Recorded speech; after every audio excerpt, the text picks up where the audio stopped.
It's Tuesday, January 1st, Wednesday, January 2nd, if you're on the East Coast or across the pond. And this, my friends, is Spaced Out Radio. Hope you had a great day and night. I am your host, Dave Scott, broadcasting to you live from the Great White North, on top of the mountains of central British Columbia, right here at SOR headquarters. We welcome you nightly on the SOR Radio Network and Deep Talk Radio. If you want to listen to our archives, they are free at youtube.com/Spaced Out Radio. Just do old Davey the favor, hit that subscribe button. Our website is spacedoutradio.com, where we have a plethora of features for you. You can rock out to Bumblefoot, soon shop at our store, read up on Captain Shirk's SOR Newswire, and much more. Tonight's show is brought to you by the YouTube channel Ensuho. Sebastian Martin brings high-quality messages to the masses. Go to our website, click on the Ensuho banner, and subscribe today. Tonight on Spaced Out Radio, we kick off the first day of the year a little tired and dreary as we shake off the cobwebs of 2018 and start fresh and new right here in 2019. And what better way to do that than with Geraldine Orozco, owner of Bay Area Meditation, and her monthly visit we call The Spiritual You.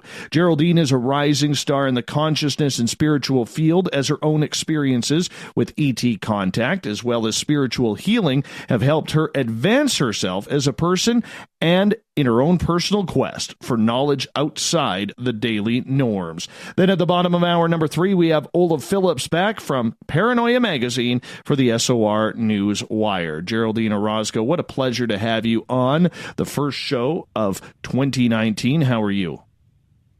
I'm fantastic, and Happy New Year's to you and to everyone that's listening. What an honor to be here. I am so glad you're here. I am so glad, because when I was doing the schedule for January, here I was thinking, oh, crap, she's probably going to want the day off, even though it's January 1st, the first Tuesday of the month.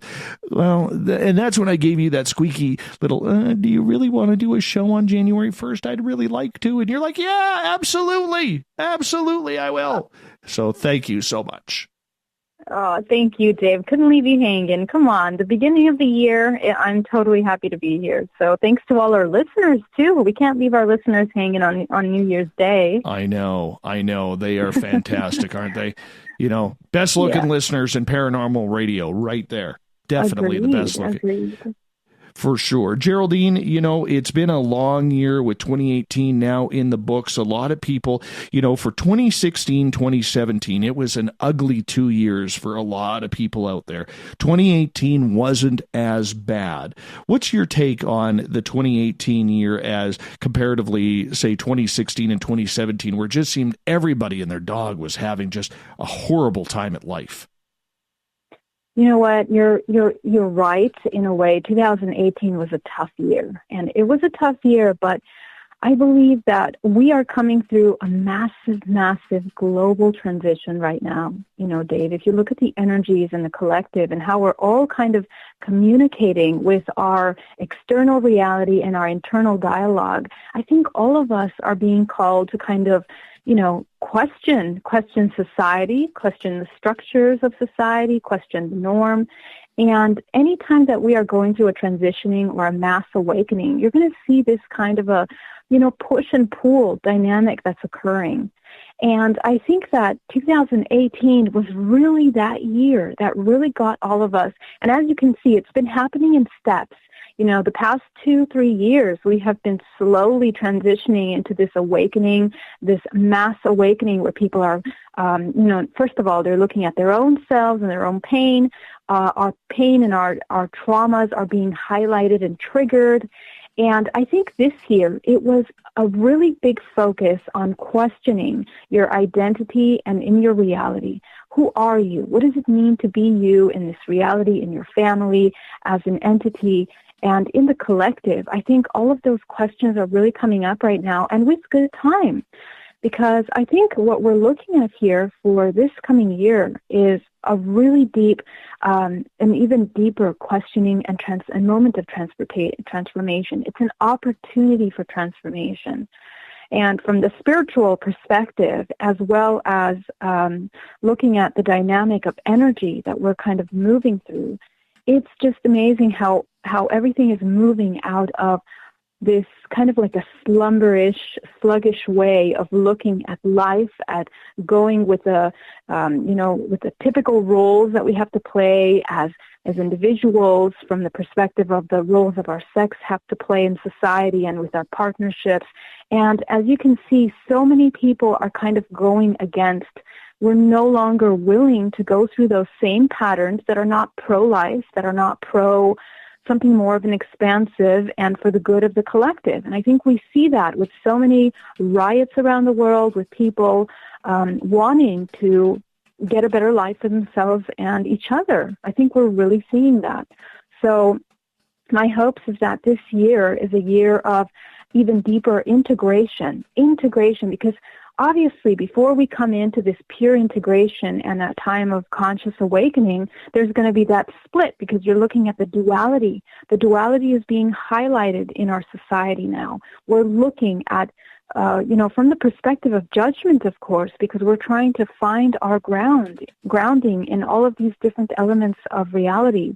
And so as we kind of progress and go through all these emotions and looking at how we are going to live a new conscious life, I think that we're going into this moment of integration, and we're getting there, Dave. So it's been a tough year. I can definitely relate to that, and I've been hearing that from my clients, from my colleagues, my students, everyone and everywhere that I've been in contact with. They've all gone through these similar kind of awakenings of some sort. Does that ease up now that we've changed the calendar? Because, I think there is this complete facade out there that the minute we change the date into a new calendar, new year, we get all cliche about it. And we tend to feel, Geraldine, that there is, some new breath of fresh air when yesterday it was so cloudy and dark. I don't see it that way. I see it as another day, but there are many out there who put on this facade that everything is going to be better now that we can put the old year behind us. Mm-hmm. Well, it's not necessarily about putting things behind us, but really learning from the lessons, really, really applying the wisdom that we've learned from the experiences that have caused us the most pain. And that's the purpose. If you are not utilizing, how you utilize pain is the key to transformation and, evolution. If we are, wallowing in pain and kind of repeating even some of us come to the point where we're enjoying that pattern of pain over and over again, believe it or not. We fall into these addictive patterns of enjoying suffering and pain, and so we subconsciously look for them in all our experiences. So the key is to learn from that pain. What have you learned? If you really, truly do not want to continue experiencing that pain, then you will have learned something and start actually applying the wisdom so that you can change the patterns of behavior. And, that's the thing. That's how change comes about, is when we start applying what we learn and not just, thinking about it or, making it an ideology. And I think that's what will make the difference in 2019. And we're all being called to do that. It's a matter of applying wisdom instead of just talking about it, or maybe just reading about it, watching a million YouTube videos about it. It's applying and living by that standard of consciousness and awareness of your emotions, of your thoughts, and not going back into those patterns. That's how change comes about. Yeah, and I understand that, and I think everybody has their own individual path that they need to lead, but how dangerous is it, Geraldine, for those who bank so much on a brand new year rather than trying to just continue their own personal improvements, whether it's health, whether it's finances, job position, whatever it may be, family? There is so much out there that bogs everybody down. It gets a little difficult at times for people to separate each individual task and focus on one at a time, because we try and take on so much at once. Here's one of the things, and you're coming to the next point. I kind of made a couple pointers as to some suggestions on how we can change this new year and how we're living. And one of the things that I made as number one is letting go of the illusion that this material world means something. You know, it's like we put so much weight into the struggle and into, you know, living in this survival mode all the time that we just are completely, in a way, we're enamored with that ideology that we are suffering, that we are dealing with so many things. And it's really up to you how you start to look at it. And instead of getting stressed out about these physical things, you have to understand that your stress and your worry and your anxiety of these things will not serve you. I mean, it's like insanity is the repetition of the same, you know, thing that doesn't work over and over again. And if we're continuing to behave in that kind of insane mentality where we keep repeating the same things and trying to get, you know, different results, we're just not going to. So it's not that life is broken or that a clock needs to be fixed. You know, it's like we are experiencing life. And there's really not that much point in dwelling in the past or regretting the nostalgia or lost things or pain. Change is a part of the experience. And there's even less point in worrying about things that have not even happened, for example. So it's better perhaps to focus on this moment and what's occurring moment at a time, which is all we can change. As you know, this moment is really the only one that we can change. So we cannot continue the pattern of allowing to be bogged down. That really has to change, you know. And so living in the past, if you're bogged down, then you're stressed about the future. If you're bogged down, you keep thinking about the past. I mean, this is just, something that doesn't work. So that mentality has to change, I think. Do you see 2019 as being a year where more people try to open up spiritually? Well, it's not necessarily in that way that, you know, we're saying, well, spirituality, because, you know, what is spirituality? I mean, spirituality, if you're going to give it, you know, the definition that it really should have is what we're talking about is you. And one thing that I'd really like to inspire people to focus on this year is to look at themselves as a soul instead of a physical entity. You know, we have to let go of the idea that we're physical just beings, and we're actually having the capacity of transcend interdimensionally as well and energetically communicate with different aspects of ourselves. So, you know, when we say that people have the opportunity to become more spiritual, I mean, there's always an opportunity to become more spiritual. The universal energies that are waves of consciousness that pass through our reality here, interdimensional, are opportunities for people that are energetically in alignment with those openings. If you are a person that is not open to these concepts and is absolutely stuck in a fear-based mentality and is stuck in the illusion of this physical reality and material things, it's going to be hard for you. Things are going to become more difficult because evolution is constant change, and our entire matrix universe is evolving. It's moving. So you have to be one that's going to be moving along with that in flow instead of resistance. So I think the key to people that are coming into, this inquiry of maybe a spiritual connection, listen to that and follow through. What is it that you're wanting to know more about yourself? You know, what is inside of you is asking you for that deep connection, that conversation. And because if we're not listening to that spiritual per se call that's coming in, life is not going to get easier. You know, the way, as I'm telling you, that universe is evolving, you're going to be a factor of resistance instead of flow. And so that's where the body starts to come out of alignment, and we start having all kinds of problems like illness. That's how evolution works.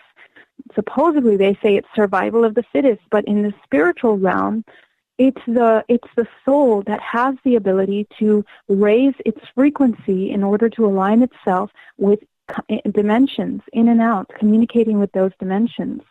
So in 2019, there is going to be a collective opportunity to work on a deeper essence of that inquiry, and more importantly, really defining what your purpose is in this planet. What did you come here to do? So, and we've been going progressively over the past 3 years with the inquiry of what am I here to do? What am I good at? I'm sick and tired of the old. And then we're kind of like aware of what the old is like. We really realize that we no longer want to live in that kind of pain mentality. But now the question is, now that we've acknowledged that, what's the next step? What are we supposed to do? And so 2019 is really an opening for that, and a call for people that are in the spiritual realm to, step up to the plate and do what they're supposed to do, integrating their own inner duality and then spreading that amongst their environment, becoming that beacon of light. So it's really an invitation, Dave, but as I said, the most important thing about this year is those that are not in alignment with their selves and are living in authenticity, it's going to be a resistance. That's always the case, So that's where the invitation comes in. And I understand that. And, a good friend of mine right now, he is going through this same issue where he feels that he needs to open up. And I asked him the other day, I said, how far down the rabbit hole do you want to go?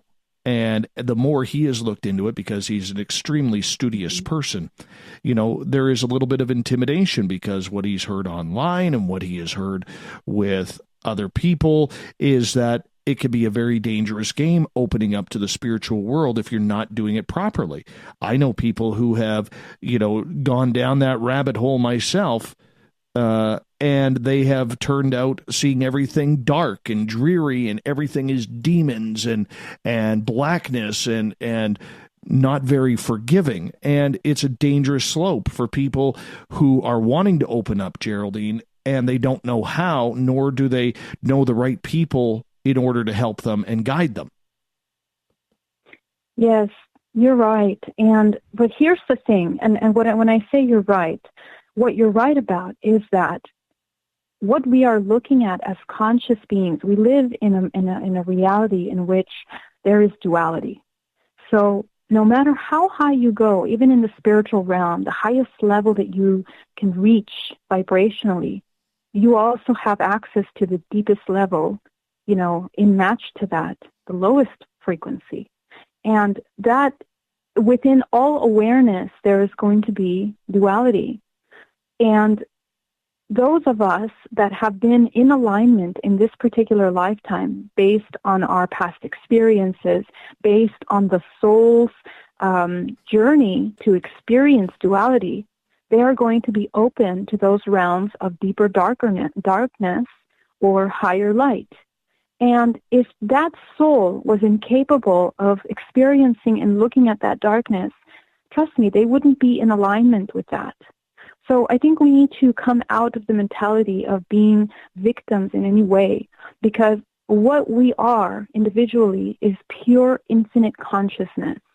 And what that means is that consciousness, through this embodiment of the physical body, has an opportunity to explore all aspects, light and dark. What makes things scary or dark or terrible is our perception. And what we need to start understanding is that our perception is based on our experiences within this lifetime, and it's very limited. Like, we need to start thinking more expansive. As multidimensional beings, we are not just this body in this 3D life where we have our jobs and our very, routine lifestyles. We are much more than that. And that's the mentality that we need to come into when we start opening into these realms, and at any time, because that's where we're going to try to come out of that path of least resistance. Okay, if you are flowing with your environment, with your experiences, instead of only believing one truth, then you're looking at things in an incomplete way. So each person that has is opening up to these realms, if you're opening up to darkness, then you are in alignment with that. And it doesn't mean that you are darkness or you are an evil person. It means that you have the capacity to reach as dark a place as you do as light a place. Okay, and so what that means is that as an embodiment of a human, observing and looking at these experiences from a non-judgmental perspective, but exploring and understanding them. The point is to understand that darkness. And that's when we become, that's where the wisdom comes from. The wisdom comes from understanding that darkness, not coming from a judgmental perspective, because when we judge something, we are making ourselves aside from that. We are comparing ourselves as an individual entity from that. And the truth is that what we are holographically co-creating in our reality is what is inside of us. You understand? So that darkness that we're looking at is really a mirror reflection of what we have within us. And there's some people that are going to hear that, and they're not going to want to hear that because they don't want to be an embodiment of that darkness that we look at. But this is the key, and people can run away from that darkness all their lives, trust me. But they will be faced if they are in alignment with learning and evolution, which is a natural part of our existence. They will be faced with that darkness over and over again until they are willing and brave enough to face it and truly understand and integrate that duality. So this happens with all living things in this reality, basically. So I guess, when you're on the spiritual journey and you are looking at understanding these things, the most important thing is to understand who you are as an individual and to be very clear about what your, basic laws are, your core values as an individual, as a human, as a spiritual entity, a multidimensional being. Because from that main foundation, that's where you're going to be able to navigate all questions of duality and experiences and transcend beyond them instead of getting stuck in them. That's really right. key. Right. And Geraldine, I'm going to get you to hold on right there because we are going to go to our first break of the night. Geraldine Orozco is our guest tonight on Spaced Out Radio. She is the owner of Bay Area Meditation from San Francisco, California. BayAreaMeditation.com is her website. Highly, highly suggest you check her out because she is one of the real deals in this business, and you can trust her and work with her. We'll be back with the second half hour of Spaced Out Radio right after this.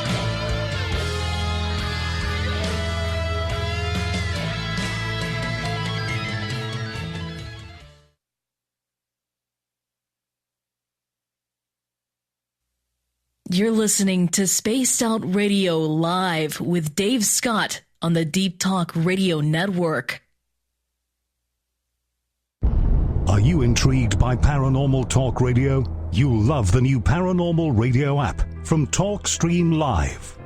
You'll find a great selection of talk shows covering UFOs, ghosts, strange phenomena, and much more. Download the Paranormal Radio app now and start listening to the very best in paranormal talk entertainment, including the network you're listening to right now, the Paranormal Radio app, free in Google Play and the iOS App Store. Are you tired of being blocked, shadow banned, or placed in jail for simply posting your thoughts on social media? Social Media Freedom can take care of that for you. Social Media Freedom is the newest and one of the best free new apps that allows you the freedom to post what you want when you want. It takes seconds to download from your app store. Come join the tribe at Social Media Freedom. It's time to set yourself free. A timepiece is a reflection of who you are, and what better way to show off the real you than with an Escape watch? Escape is a lifestyle brand accessorizing your days and nights. Choose to escape and create the life of discovery that you deserve. Dream, play, unite with your own personalized Escape watch. Head to escapewatches.com. There is no time like the present to enjoy your escape. Use promo code SMF2017 for your 20% discount today. We're bringing scientific thought to the paranormal. Hi there, this is Spaced Out Radio scientist Chris Cogswell.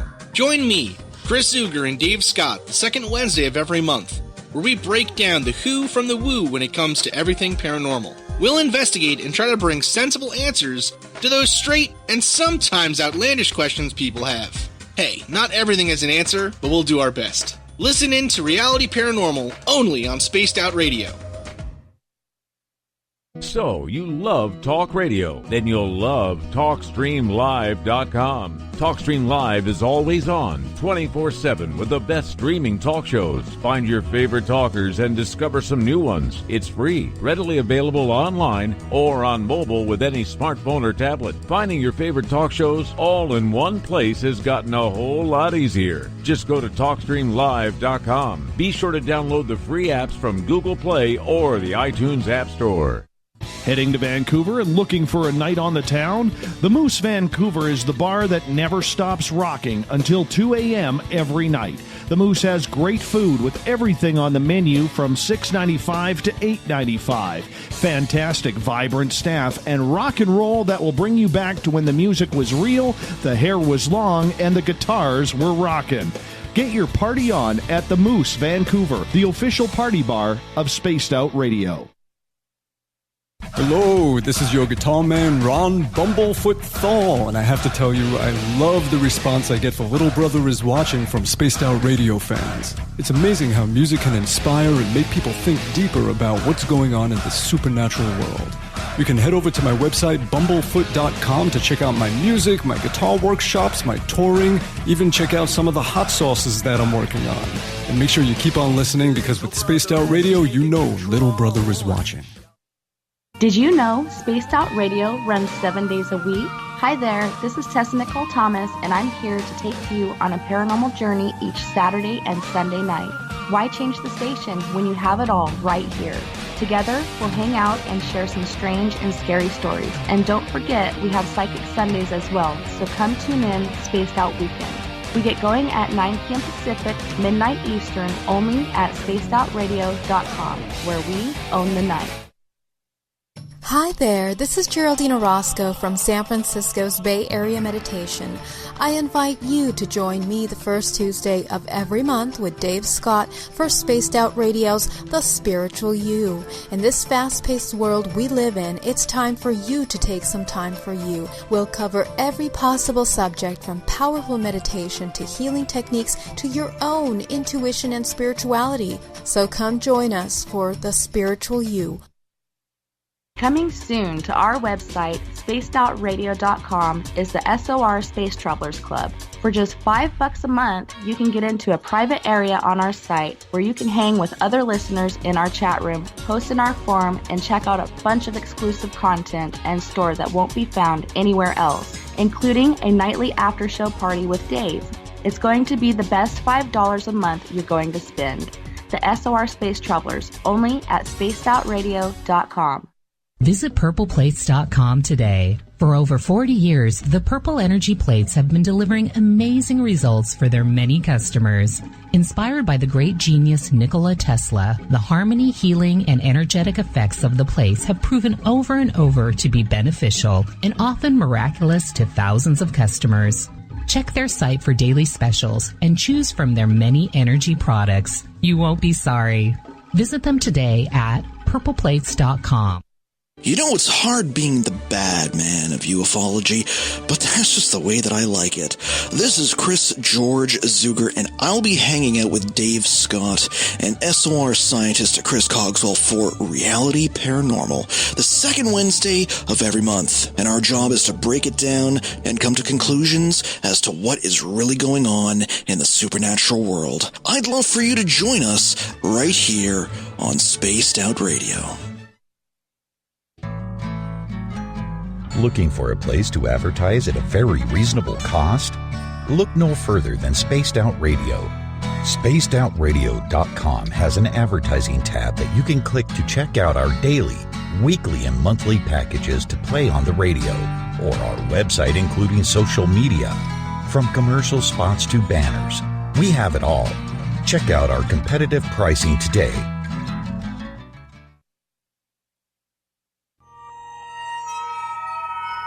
You hear footsteps in the empty room above you. A rocking chair begins rocking by itself. Don't be afraid of the things that go bump in the night. Reach for Spirit's story box. The iPhone app the Huffington Post UK called the only ghost hunting app you will ever need. Spirit Storybox. The spirits are telling their stories. Are you listening?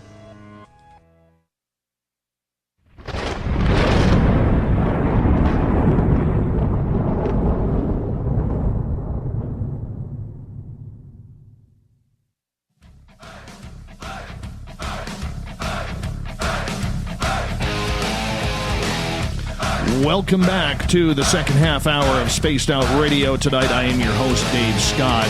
We got Geraldine Orozco in here from Bay Area Meditation and BayAreaMeditation.com out of San Francisco, California. We bring in Geraldine the first Tuesday of every month for the spiritual you. And Geraldine, welcome back to the show. Hi, Dave.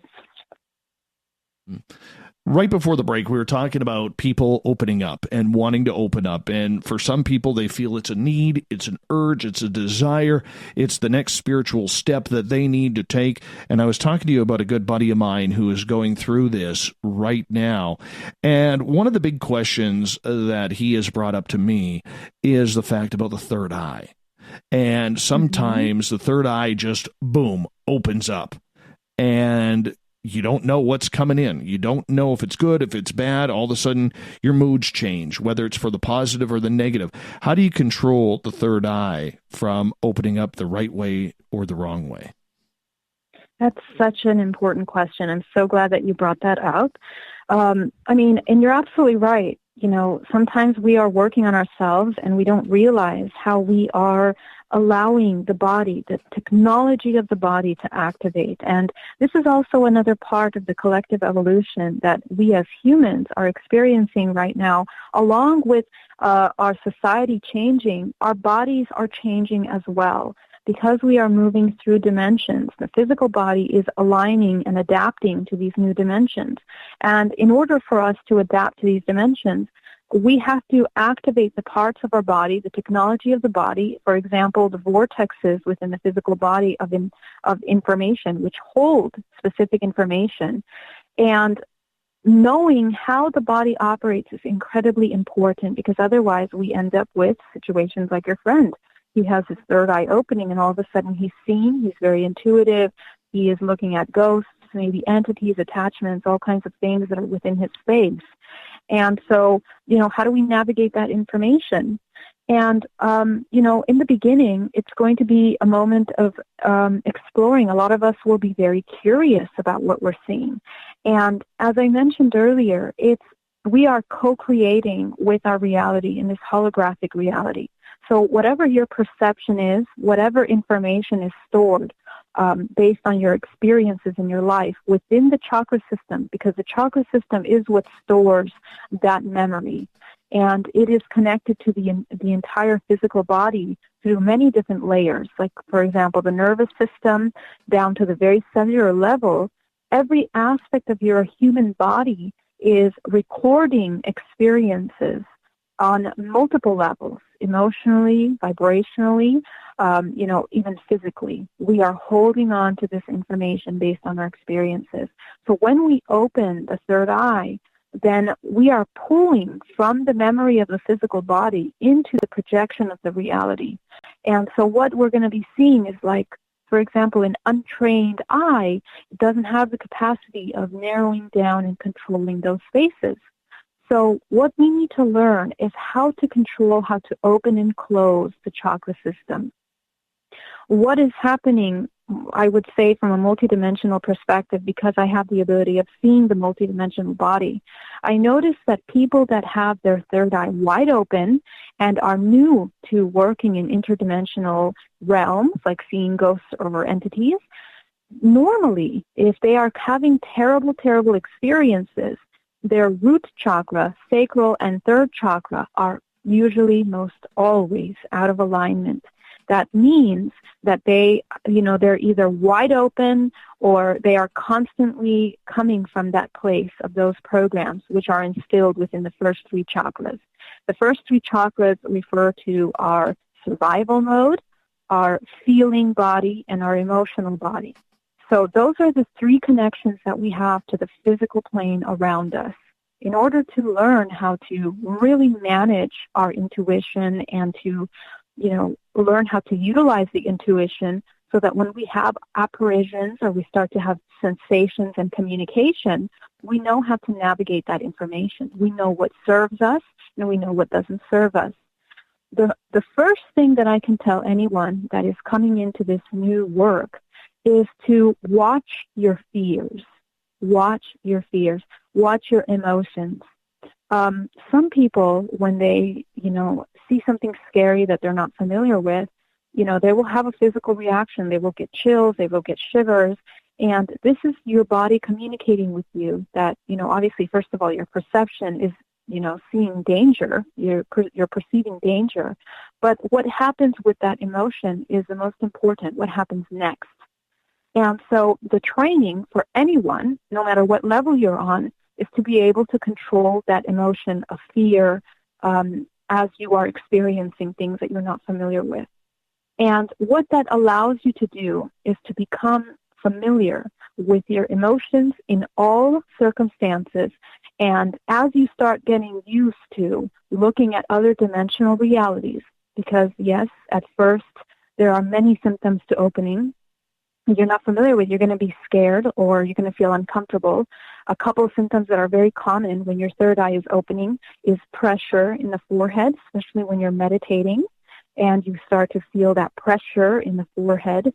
That is a very clear indication that you are starting to open your third eye. Then, you're starting to see things, sense things, and of course, the sensory aspect of the human body, it's multidimensional as well. It has many different aspects to itself. And there's many different ways to translate these kinds of communications. Some of us can actually see things. Some of us feel things in our skin. Some of us hear things.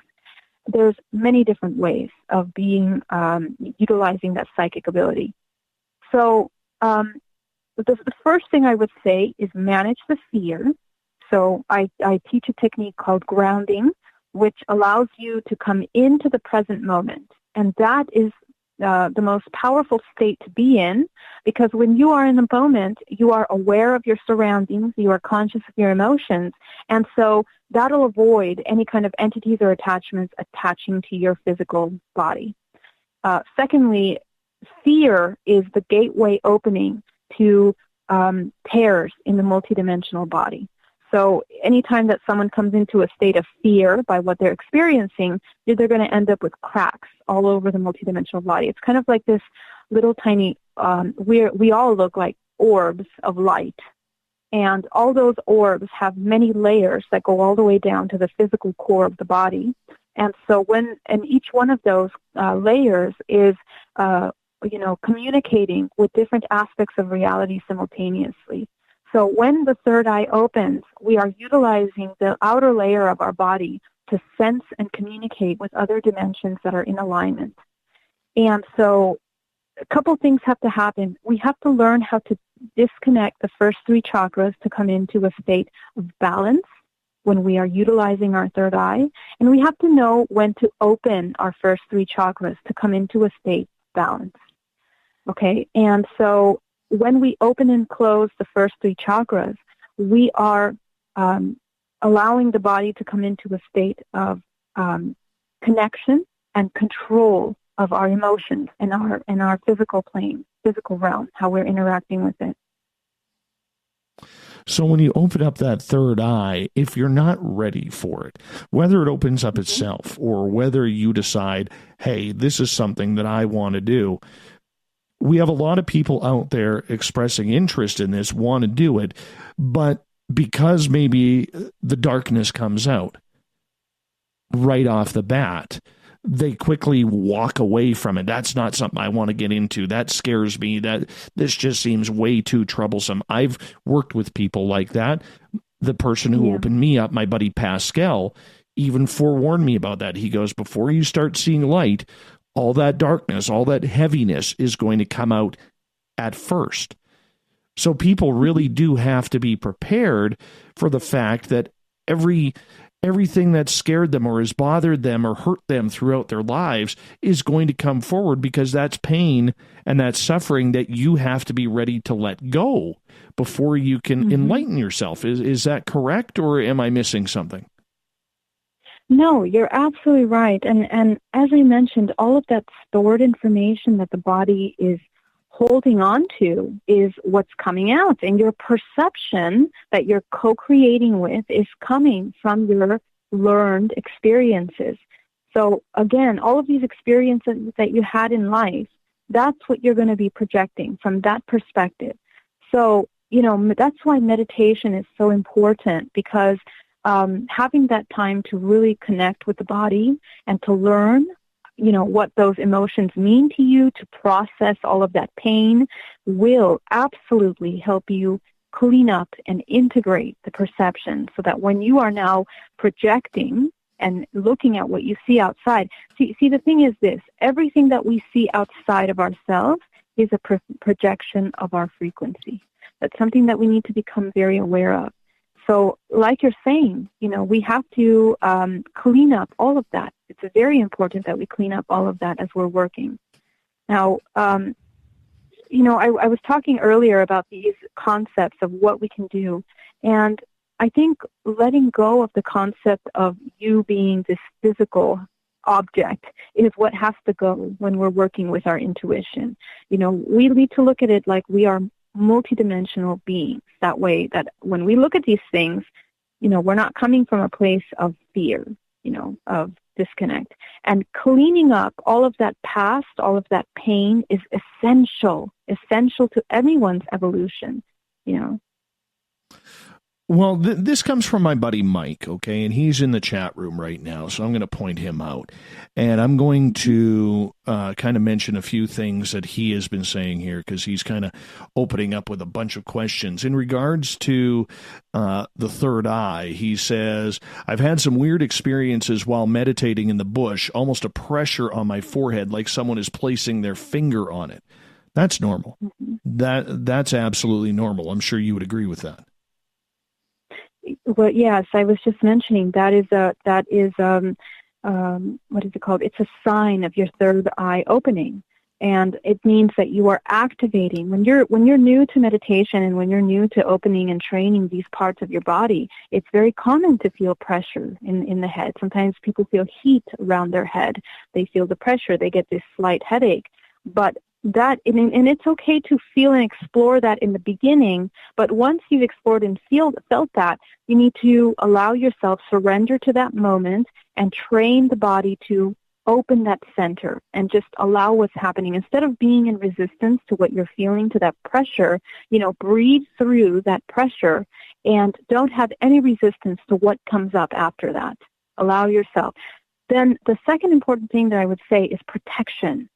Always, and this is the thing, when you meditate outdoors or in public places, I hear this a lot about people that are outdoors or in public places meditating, because your body is not protected. So oftentimes that can also be a sign of something trying to attach to you, or something, somebody draining your energy.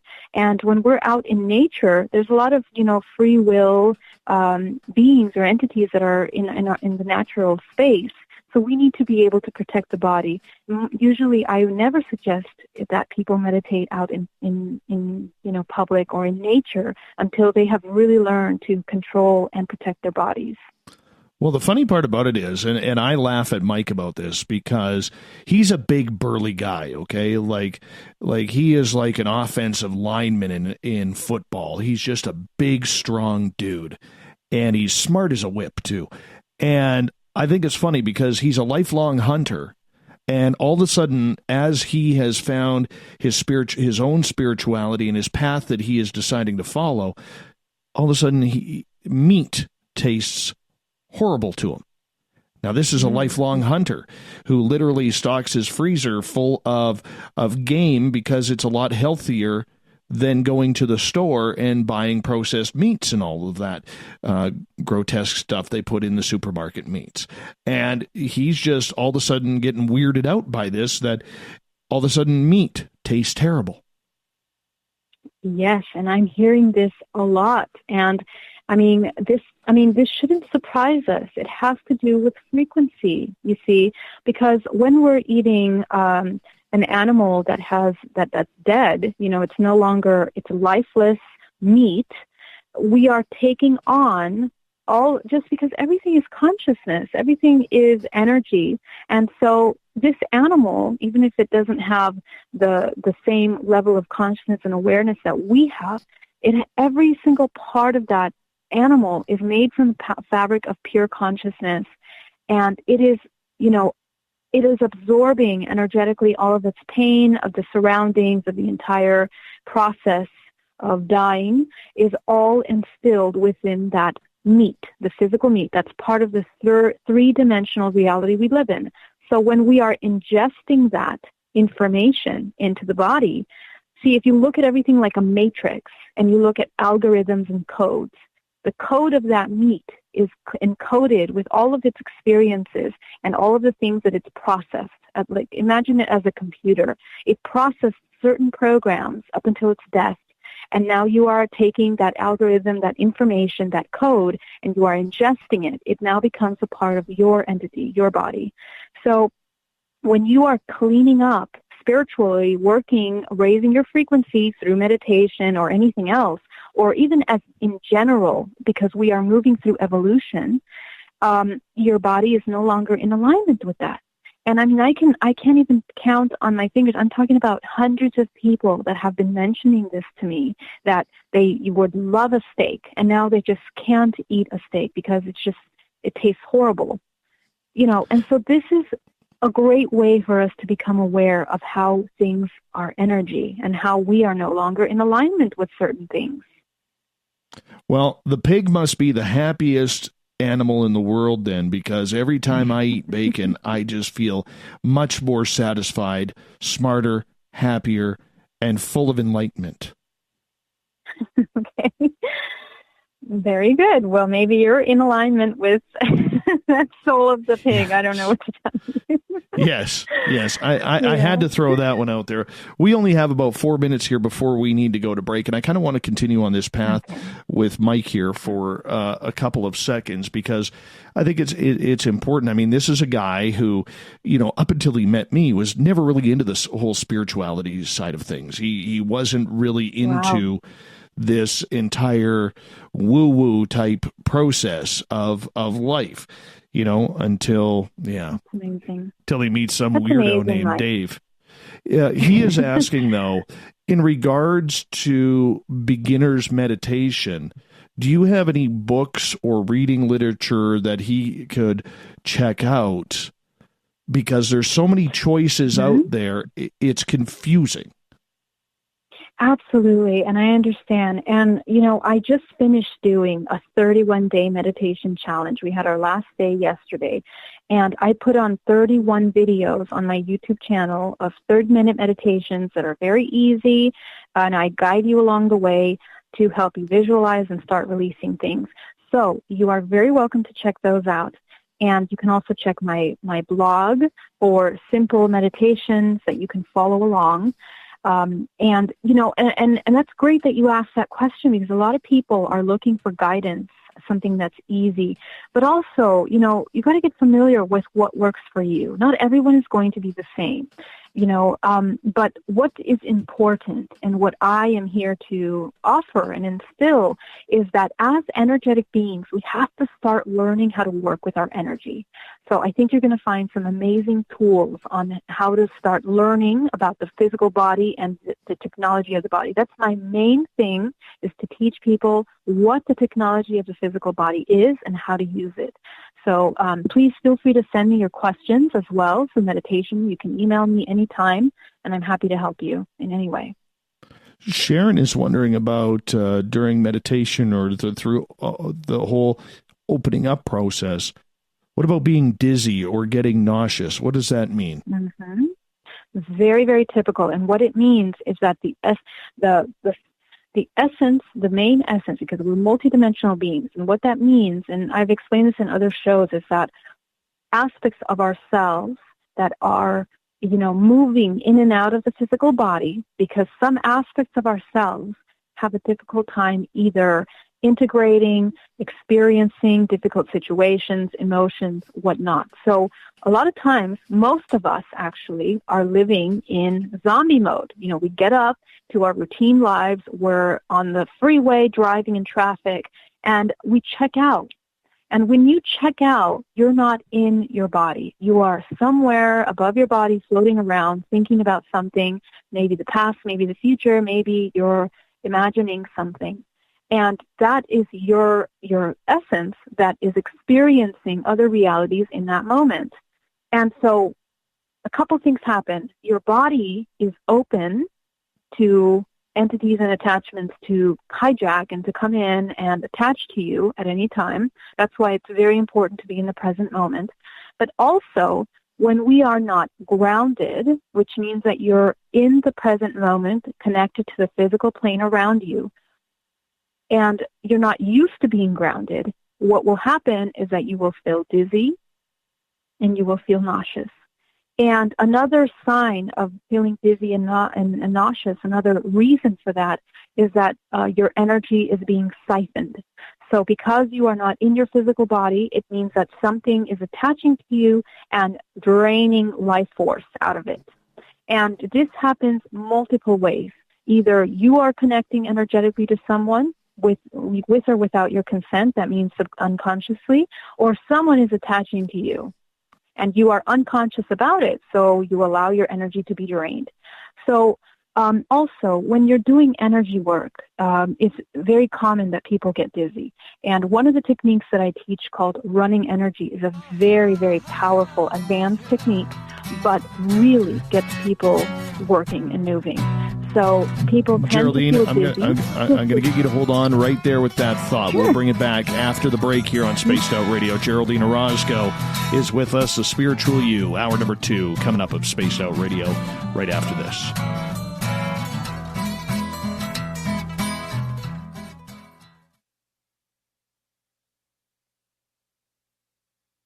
Every night on Spaced Out Radio, we have places for you to hang out. Hi, this is Carl. Join our SOR Space Travelers group on Facebook for live chat. On Twitter, using hashtag Spaced Out Radio. You can also join us in our Spreaker chat room.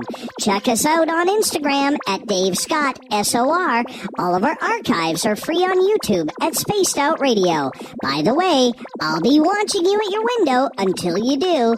Bye! Looking for the stories of the strange and weird that you will find hard to find anywhere else? Check out the SOR Newswire on our website. Our writers, led by Captain Shirk, are scouring the world for the oddest and most bizarre stories we can find. Everything from weird crime to suspenseful and paranormal. We're working hard for you to bring you the most intriguing news of your day. Check out the SOR Newswire at spacedoutradio.com today. You're listening to Spaced Out Radio Live with Dave Scott on the Deep Talk Radio Network. The freedom to post what you want, when you want. That's the social media freedom you need. Social Media Freedom is the free app in your app store. No need to worry about going to jail or being shadow banned any longer. It's the freedom to say what you feel. The freedom to know Big Brother isn't watching. It's the way social media is supposed to be. Social Media Freedom. It's time to set yourself free. Download from your app store today. So, you love talk radio? Then you'll love TalkStreamLive.com. TalkStream Live is always on, 24/7, with the best streaming talk shows. Find your favorite talkers and discover some new ones. It's free, readily available online or on mobile with any smartphone or tablet. Finding your favorite talk shows all in one place has gotten a whole lot easier. Just go to TalkStreamLive.com. Be sure to download the free apps from Google Play or the iTunes App Store. Do you want to know what's really going on in your world? Do you have questions about who you can trust in the mainstream media? Then look no further than the Rebel Planet. Come get the straight answers right here at spacedoutradio.com. Join me, Jamie Sexton, creator of Rebel Planet News, as I fill you in on the stories behind the stories. All you truth seekers, be sure to tune in to Rebel Planet on spacedoutradio.com the third Thursday of every month.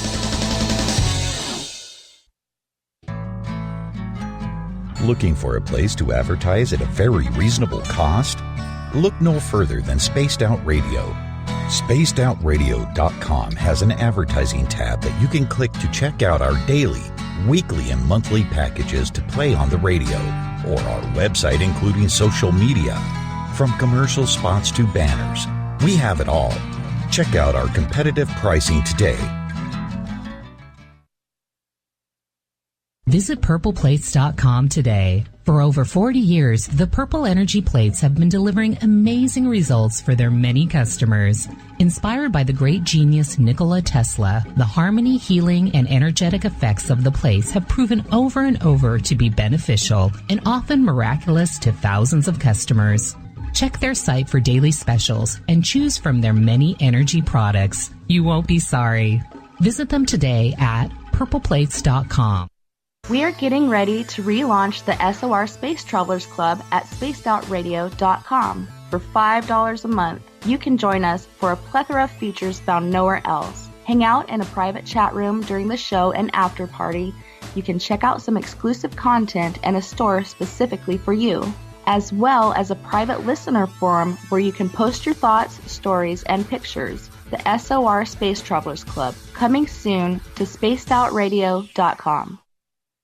On the first Tuesday of every month, I encourage you to come along for a journey with me, Geraldine Orozco, on The Spiritual You. Together, we will take a look at how to access the highest expression of yourself and change your life. Consciousness, ET contact, health, and wellness, we can talk about it all. So come along for a spiritual ride with me, Geraldine Orozco, on The Spiritual You, only on Spaced Out Radio. You hear footsteps in the empty room above you. A rocking chair begins rocking by itself. Don't be afraid of the things that go bump in the night. Reach for Spirit Storybox, the iPhone app the Huffington Post UK called the only ghost hunting app you will ever need. Spirit Storybox. The spirits are telling their stories. Are you listening? You know, it's hard being the bad man of ufology, but that's just the way that I like it. This is Chris George Zuger, and I'll be hanging out with Dave Scott and SOR scientist Chris Cogswell for Reality Paranormal, the second Wednesday of every month. And our job is to break it down and come to conclusions as to what is really going on in the supernatural world. I'd love for you to join us right here on Spaced Out Radio. Find your escape where time has no limits. It's about living today and cherishing the heritage of yesterday. A spirit of adventure for what is new with the nostalgia of the past. Your timepiece is a reflection of who you are.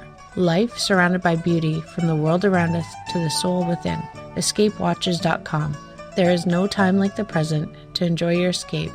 Use promo code SMF2017 for your 20% discount today. Get your horns up with me on Spaced Out Radio. This is Ron Bumblefoot Thal. Come tune in to SOR where you can hear me rock out with Little Brother is Watching, the official theme song of Spaced Out Radio. And then come on over to bumblefoot.com where you can find out about my tour schedule, my music, and everything else. Bumblefoot.com keeps you up to date on what I'm doing and the best way to stay in touch with my music and music camps. Sign up for my newsletter at bumblefoot.com and remember, Little Brother is Watching. Hey, this is Canadian Paranormal Investigator Mike Moore. The third Wednesday of every month, I'll be teaming up with Dave Scott to bring you Ghosts of the Great White North. Each month, we will bring on guests from across Canada to discuss their ghostly encounters. Canada is a paranormal hotbed with stories you've never heard, so we're going to bring them to you. So get comfy on your Chesterfield, grab a donut, and join us, eh?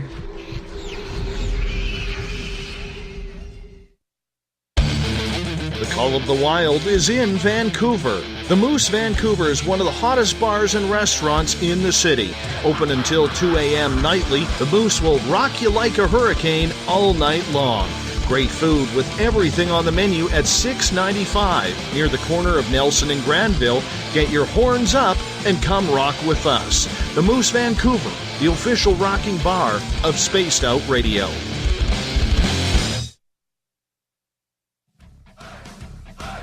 You're listening to Spaced Out Radio with Dave Scott. Follow Dave on Twitter at Spaced Out Radio and on Facebook, Spaced Out Radio Show. Welcome back to hour number 2 of Spaced Out Radio. Tonight, I am your host, Dave Scott. Thank you so much for being with us. Tomorrow night on the show, Mike Brown joins us to talk UFOs, cloaking, and stealth. We get going at 9:06 Pacific, 12:06 a.m. Eastern at spacedoutradio.com. Hi to everyone listening in on the SOR Radio Network and Deep Talk Radio. Remember, all of our archives are free at youtube.com/Spaced Out Radio. Do me a favor, hit that subscribe button. Our website is spacedoutradio.com, where we have a plethora of features for you. You got to rock out to Bumblefoot soon. Shop at our brand new store. Read up on the SOR Newswire provided by Captain Shirk, and so much more. We introduced Geraldine Orozco to you all now. If you haven't been tuning in, well, now you can. She is from Bay Area Meditation down in San Francisco, California. BayAreaMeditation.com is her website. The Spiritual You happens the first Tuesday of every month on this show. Geraldine, welcome back. Hey, thank you.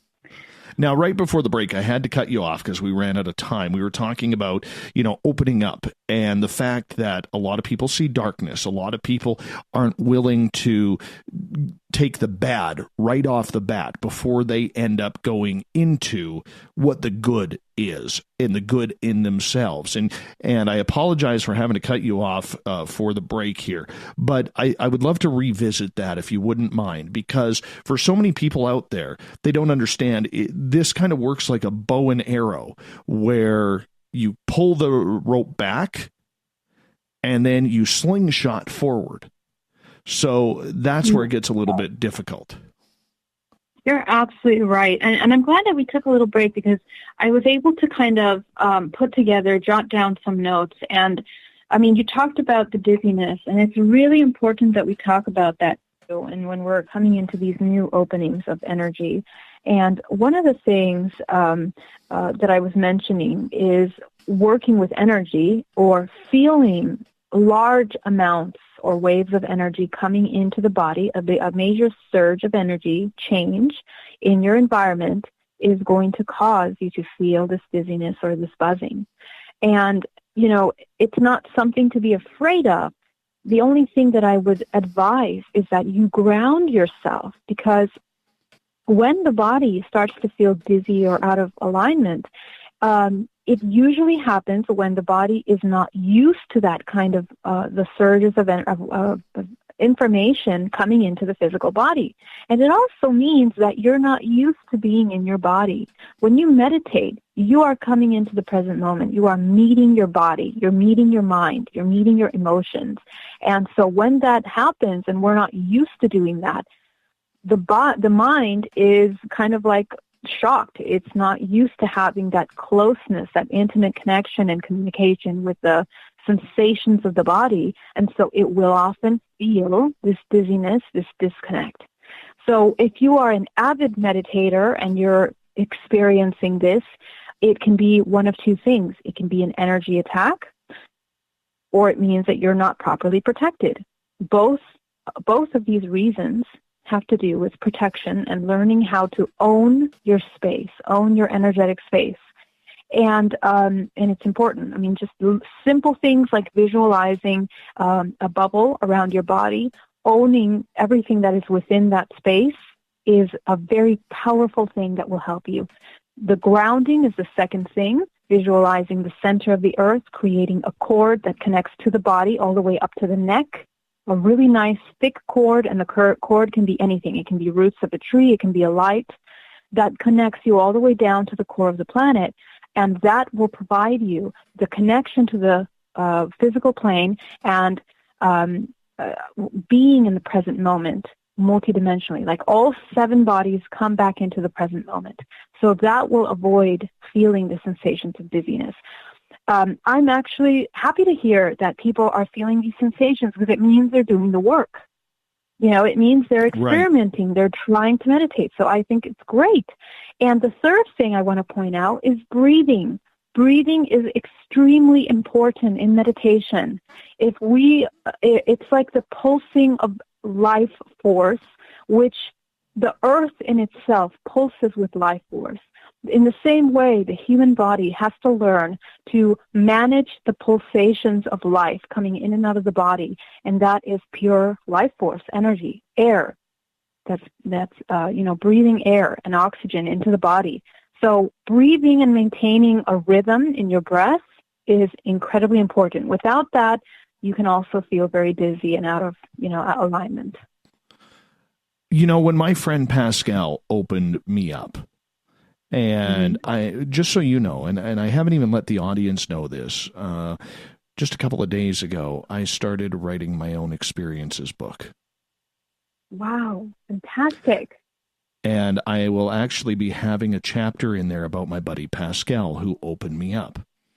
And when he opened me up, it's funny that we talk about dizziness and sickness, because those were two things that he said. And he's like, Dave, he goes, when we go through this process, and if you knew Pascal, he's about 6'5" and about 340 pounds. Big man. Like, his hands are the size of bear paws.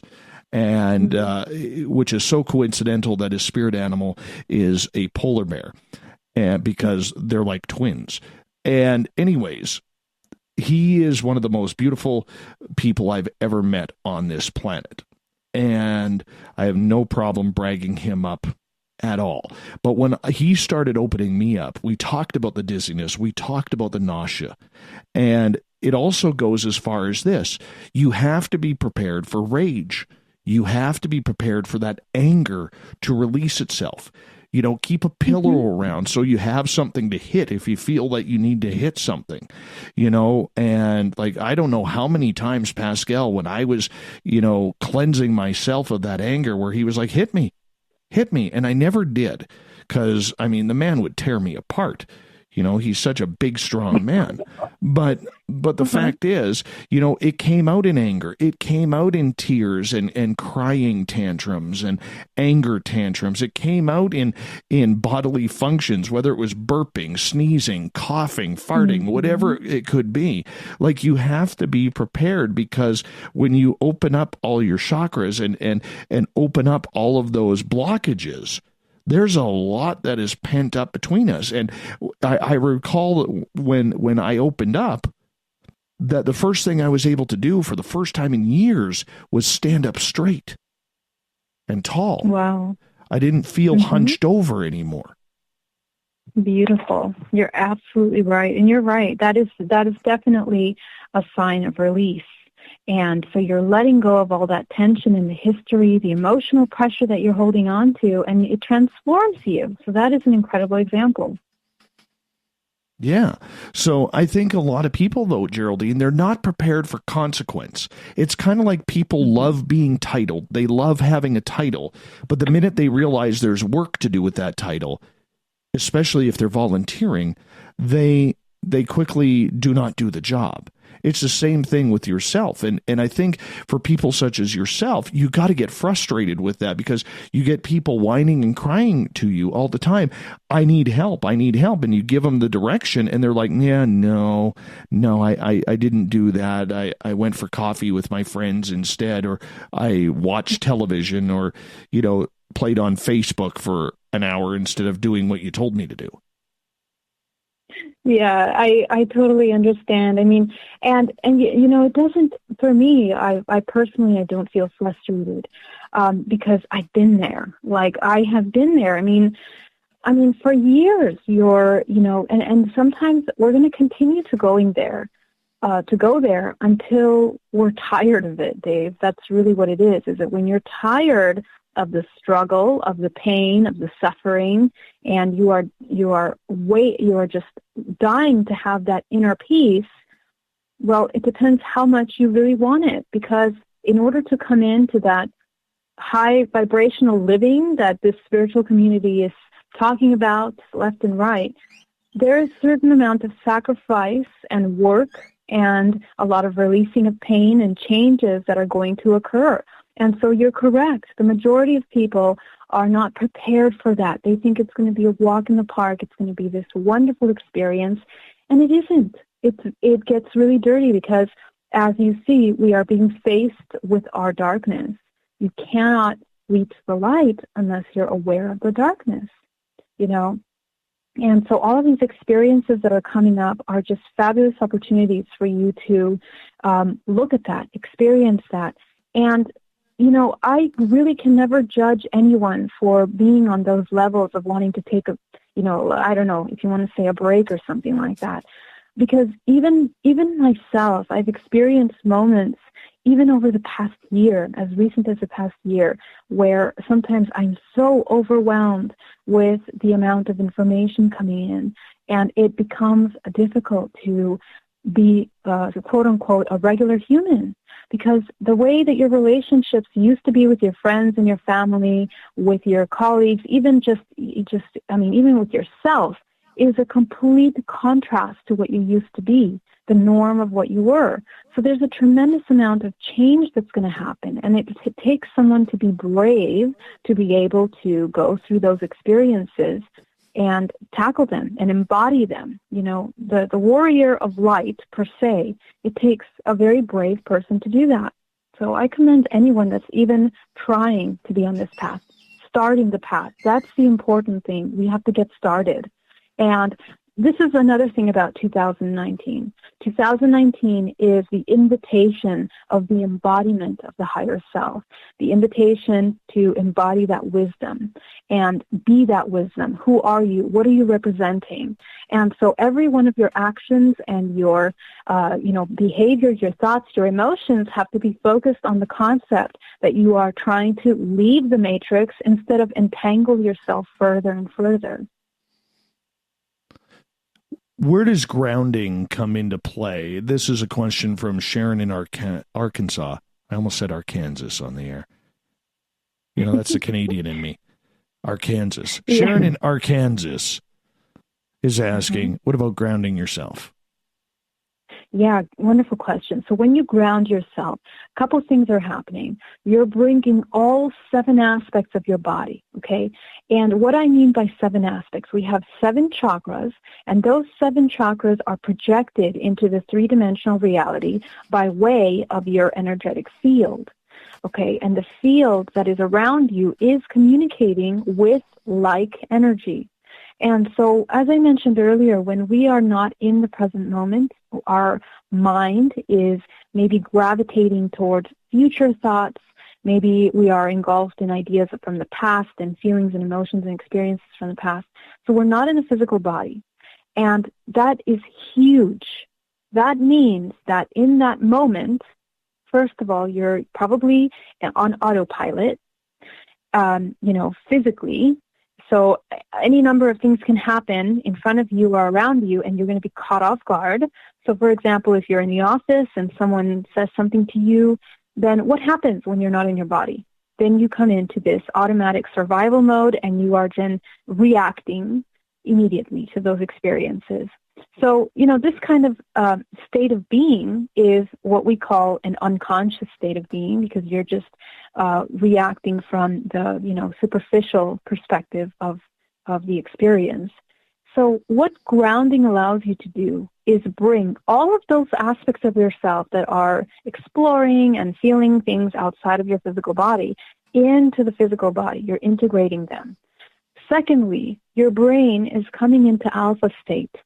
Okay, and that's the state that we want to be of awareness in order to be aware of all things that are occurring. And you are also heightening your senses because you are aware of hopefully your 5 senses. You tap into them so that you are, working with your environment and co-creating consciously. And also, when we ground ourselves, connecting ourselves to the center of the earth, we are balancing the positive and negative charges of the body. And it doesn't mean that you need to go out and put your feet on earth. Some people believe that you can only ground by touching the earth. But we are not living in nature. We're living in cities. And so in order to align with the vibration of earth, with that life force, we have to be able to do it energetically. And so this is a way to do it energetically, visualizing that connection to the core of the planet, which is the core of any planet, as I mentioned in other shows, is like a antenna. It's like the receiver of information in our entire universe. So when we align with the physical plane that we are in, then we are aligning with the information in this realm. So those are the benefits of grounding, and it's extremely important to do so any time of the day, even before you sleep. All right, and this leads to Tripp's question in the chat room in regards to putting up a shield. What is your preferred way? So I'm putting up a shield. We're talking about, so the body, first of all, we have a toroidal field, and all aspects of the body have a toroidal field on one level or another. The heart in itself has one of the most powerful toroidal fields in our existence. And so the way that energy flows through the body is in a circular form, coming from the crown of the head, circling around into the feet, into the spinal cord, and back around. And we have that in a positive and negative aspect within the body. So we also have the 7 layers of the body that surround us and our multidimensional body. And so when we create a shield of protection, I like to visualize a sphere around your body. And your sphere can either be round or egg-shaped, whatever feels real to you. But what's important when you protect yourself is that you are consciously learning how to control that energetic space around you. You can expand that around you if you need more space, if you need to be enhancing your energy in a certain environment or in an exchange, or you can bring it closer to yourself to protect yourself. And so you can visualize your shield made out of anything. Some of my students will imagine diamonds, they'll imagine plexiglass, anything that feels real to you, you're going to visualize around you. The most important thing is that you can visualize it all the way around your body without any openings. And that is going to be the hardest part of learning how to utilize your protection. Because, when we're not used to visualizing things like that and tapping into our energetic body, a lot of times we'll forget to cover the back of our body, or especially the lower back of the body. And this is where we hold on to a lot of heaviness. Again, it's connecting to the first 3 chakras.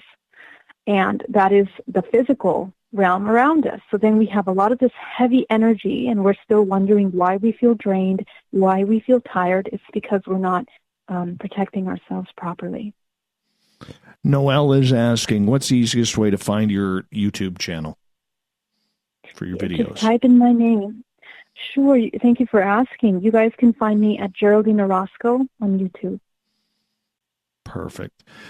Now, with, to tie in what we said in the first half hour of the show, as we got about 4.5 minutes here before we got to take a break at the bottom of the hour, tying in the new year to this new spiritual challenge that we have going on for a lot of people.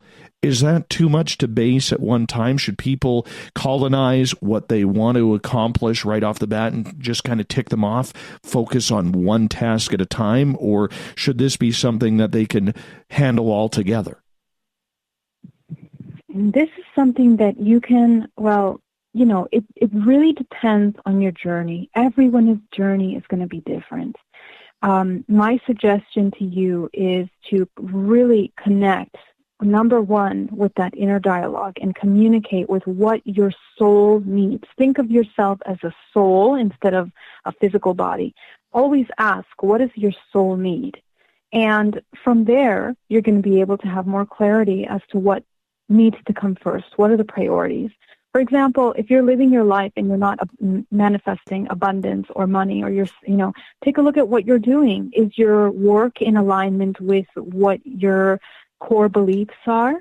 Okay, if they're not, then that's something that you can start working on. So on and so forth.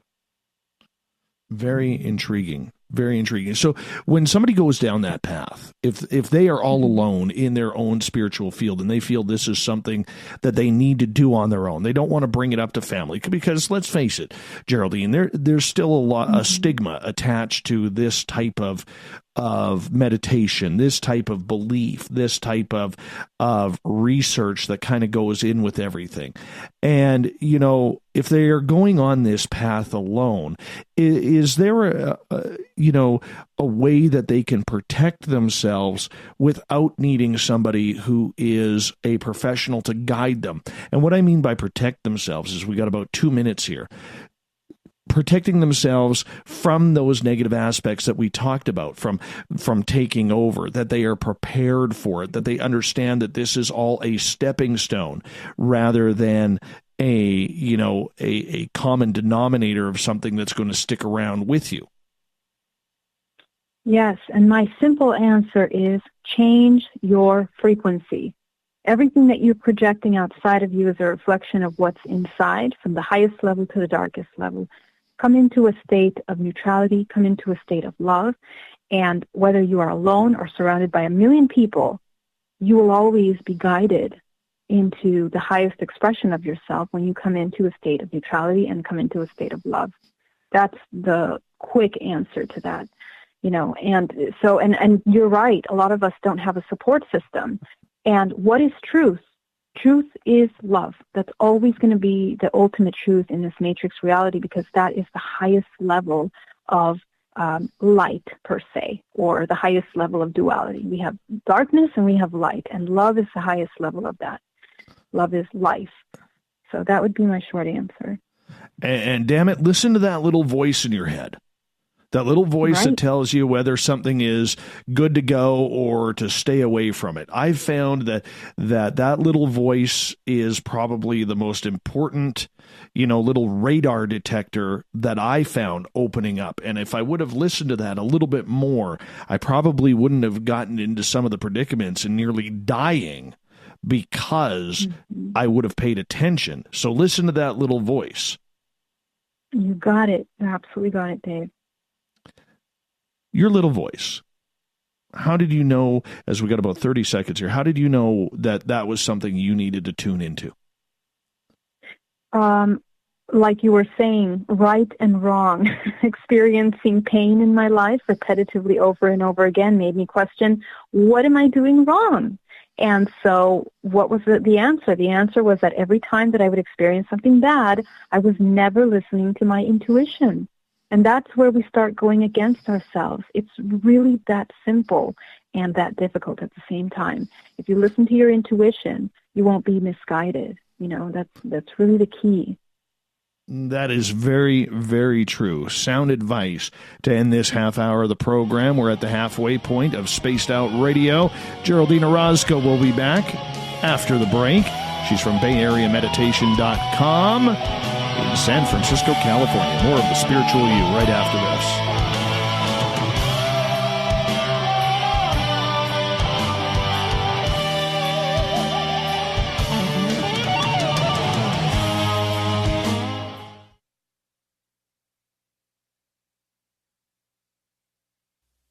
You're listening to Spaced Out Radio Live with Dave Scott on the Deep Talk Radio Network.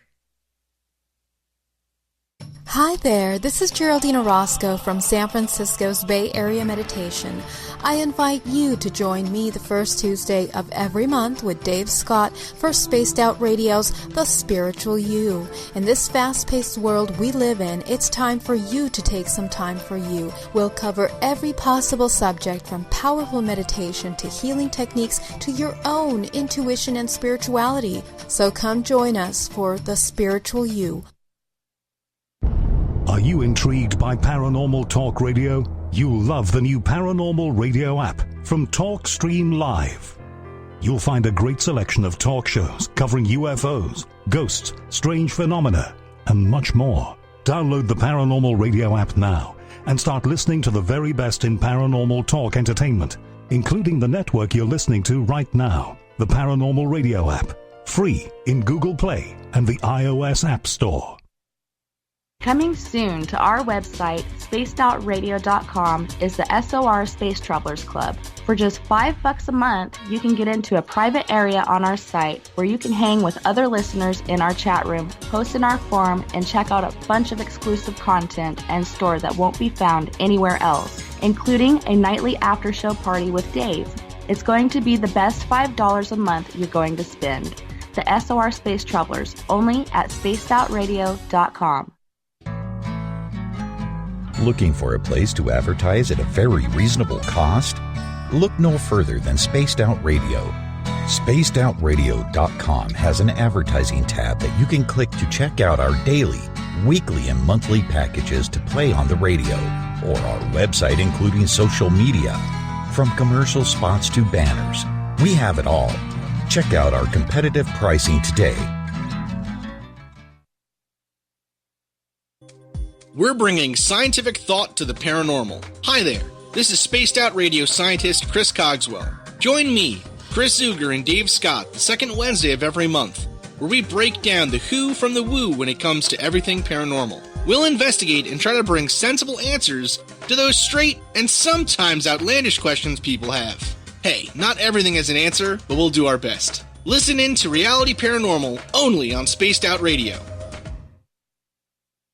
Heading to Vancouver and looking for a night on the town? The Moose Vancouver is the bar that never stops rocking until 2 a.m. every night. The Moose has great food with everything on the menu from $6.95 to $8.95. Fantastic, vibrant staff and rock and roll that will bring you back to when the music was real, the hair was long, and the guitars were rocking. Get your party on at the Moose Vancouver, the official party bar of Spaced Out Radio. A timepiece is a reflection of who you are, and what better way to show off the real you than with an Escape watch? Escape is a lifestyle brand accessorizing your days and nights. Choose to escape and create the life of discovery that you deserve.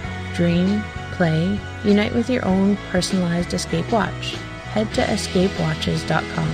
There is no time like the present to enjoy your escape. Use promo code SMF2017 for your 20% discount today.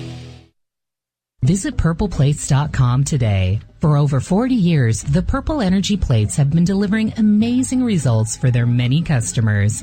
Inspired by the great genius Nikola Tesla, the harmony, healing, and energetic effects of the plates have proven over and over to be beneficial and often miraculous to thousands of customers. Check their site for daily specials and choose from their many energy products. You won't be sorry. Visit them today at purpleplates.com. You know, it's hard being the bad man of ufology, but that's just the way that I like it. This is Chris George Zuger, and I'll be hanging out with Dave Scott and SOR scientist Chris Cogswell for Reality Paranormal, the second Wednesday of every month. And our job is to break it down and come to conclusions as to what is really going on in the supernatural world. I'd love for you to join us right here on Spaced Out Radio. So, you love talk radio? Then you'll love TalkStreamLive.com. TalkStream Live is always on, 24/7 with the best streaming talk shows. Find your favorite talkers and discover some new ones. It's free, readily available online or on mobile with any smartphone or tablet. Finding your favorite talk shows all in one place has gotten a whole lot easier. Just go to TalkStreamLive.com. Be sure to download the free apps from Google Play or the iTunes App Store. You hear footsteps in the empty room above you. A rocking chair begins rocking by itself. Don't be afraid of the things that go bump in the night. Reach for Spirit Storybox, the iPhone app the Huffington Post UK called the only ghost hunting app you will ever need. Spirit Storybox. The spirits are telling their stories. Are you listening? Are you tired of being blocked, shadow banned, or placed in jail for simply posting your thoughts on social media? Social Media Freedom can take care of that for you. Social Media Freedom is the newest and one of the best free new apps that allows you the freedom to post what you want, when you want. It takes seconds to download from your app store. Come join the tribe at Social Media Freedom. It's time to set yourself free. Hello, this is your guitar man, Ron Bumblefoot Thal, and I have to tell you, I love the response I get for Little Brother is Watching from Spaced Out Radio fans. It's amazing how music can inspire and make people think deeper about what's going on in the supernatural world. You can head over to my website, bumblefoot.com, to check out my music, my guitar workshops, my touring, even check out some of the hot sauces that I'm working on. And make sure you keep on listening, because with Spaced Out Radio, you know Little Brother is watching. Did you know Spaced Out Radio runs 7 days a week? Hi there, this is Tessa Nicole Thomas, and I'm here to take you on a paranormal journey each Saturday and Sunday night. Why change the station when you have it all right here? Together, we'll hang out and share some strange and scary stories. And don't forget, we have Psychic Sundays as well, so come tune in Spaced Out Weekend. We get going at 9 p.m. Pacific, midnight Eastern, only at spacedoutradio.com, where we own the night.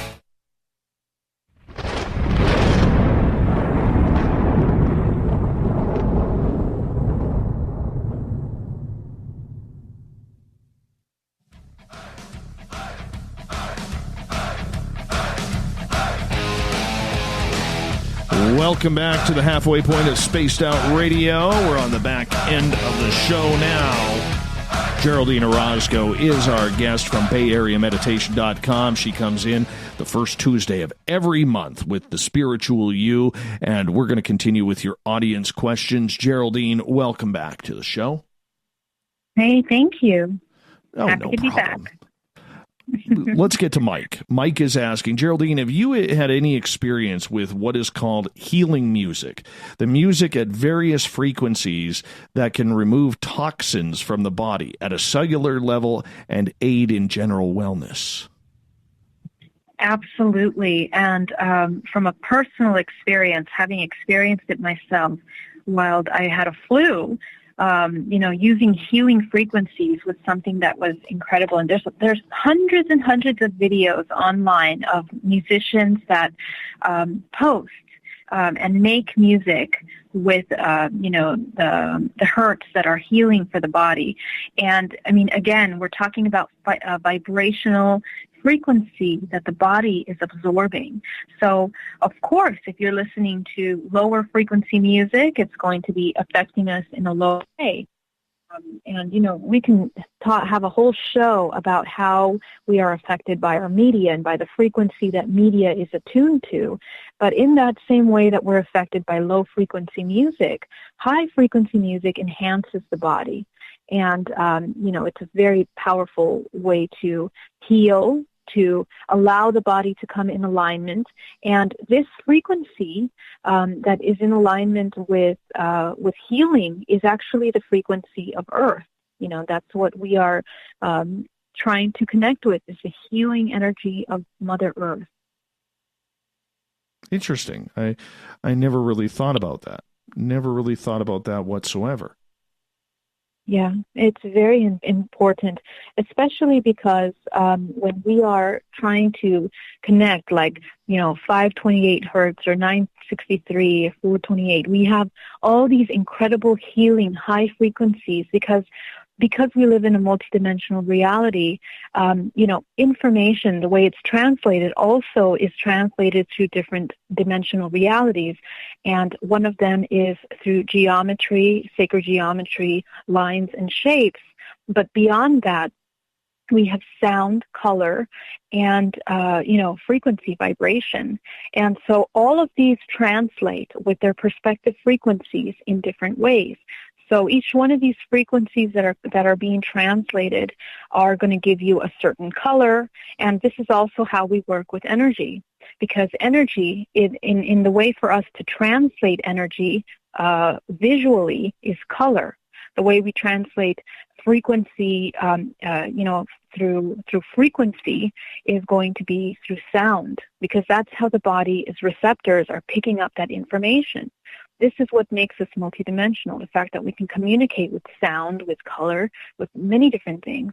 So sound is a very powerful way for the body as a whole organism that is a receptor to pick up information from your surroundings.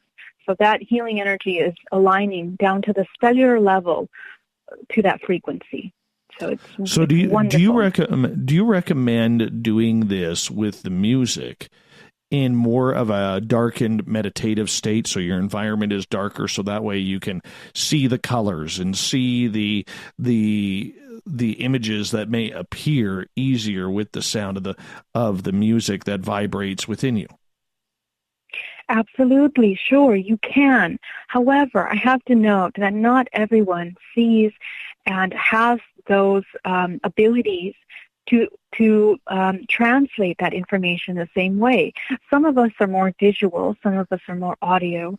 So, we're going to be able to use our auditory senses to pick up information, and some of us feel the body, so we'll get, chills, or we'll get like little, the hairs on our skin will raise, and that's your body reacting. So, some people, they can see things in light or dark. Some people, they need to close their eyes, be in a room, and have all their senses focused so that they can train themselves to pick up this information. So it really depends on you, but you have to try, you have to experiment, explore, and see what works for you. And in the beginning, I would strongly suggest, having that very controlled environment where your area is you have the lights down and you are in meditative state focusing, so that you can learn to identify which one of your senses are the one that works for you. And this is a technique that I teach in my training course to teach how to utilize the technology of the body. This is one of the things that we learn. Sharon has a question. Sharon in Arkansas. She is asking, how do you cut negative energy that has attached to you? Mm-hmm. So first of all, what is negative energy? As I explained before, and this is what a lot of people have a hard time digesting. When we are aligning with these cords, we are projecting our own inner blockages, our own inner darkest aspects in the physical matrix. And so when we are attaching to something, it means that some aspect of the subconscious mind is in alignment with what we are attaching with. It also means that you are unconscious of your physical body, so you opened up yourself to allow something to come in unconsciously which connected with an aspect of yourself that is on that same frequency. So when we disconnect energetically, what it looks like in the multidimensional body, literally, it looks like kind of an octopus type of an entity. I want you to imagine something that looks like an octopus that has tentacles. And how it connects to the physical body is it will attach to the programs or the beliefs that are ingrained or recorded through frequency within the physical body. And those are found within the chakra centers, within the different layers of the body. That information in your body is always going to be organized within the ranges of your root chakra to your third eye. So any part of those chakras that are holding on to that information is going to be a part which will be attached to this entity like tentacles. So it can be attached to more than one. For example, if you have a program that makes you feel that you're not worthy or unlovable, your heart chakra will be the first aspect of attachment. And then maybe the root chakra, which causes you to feel fearful because you allowed yourself to believe that you're not worthy because of a terrible traumatic experience that you've had that made you learn that experience. And then your solar plexus, your emotional body will be affected. So your entity can be attached to these three parts of your energetic body, your three chakras. So it's going to be connected to an entity, whether physical or non-physical. And so in order to cut that, we have to literally visualize that we are severing that energetic tie to its origin, connecting to the physical body. And this can be as simple as you visualizing this cord, because, you're intuitive, you're going to pick it up, you're going to sense it, and snipping it on their end, snipping it on your end. And when you cut those cords with your intention, you breathe in your energy that belongs to you, because you are taking back all of the fragments of your consciousness that are within that aspect to yourself. You are returning them. And you are releasing and returning all of their aspects that have been left behind in your physical self. And so this energetic exchange allows you to disconnect energetically from any entity, whether physical or non-physical. This is the easiest way to cut cords. However, please note that when you are doing this practice or any other cleansing and disconnecting practice, if you come back into the frequency that first invited the entity, you will either reattach to the same entity if you don't clear your energetic home or your space where you did the cleaning when you come into that frequency, or you will attach another one. So this is why being conscious of your vibration at all times is really important. Follow-up question from Sharon. She is asking, how long does she need to meditate every day when first starting out? 5 minutes, 20 minutes, longer? Any time is a good amount of time to make a routine, okay? It depends. What matters is what you do in that time. That's what matters. Because, for example, over time, I'm able to do what took me 2 hours to cleanse my energetic space when I first began this, about 10 years ago. I can now do in 15 minutes. I can do that whole routine in 15 minutes. So it's a matter of learning how your body works, the sacred anatomy of the body. You know, you're understanding how the chakra system works, understanding your multidimensional body, understanding how your emotions affect you and what your triggers are going to allow you to get some real work done in your meditative state. Now, when you're first meditating, of course, there has to be an introductory period where you are learning how to dominate your mind and your thoughts. And sometimes in the beginning that will take longer, depending on how your personality is. If you're a very external person that is very, caught up in external exchanges and stimulation, and you need stimulation, then it might take a little bit longer for you to become used to controlling the need for stimulation.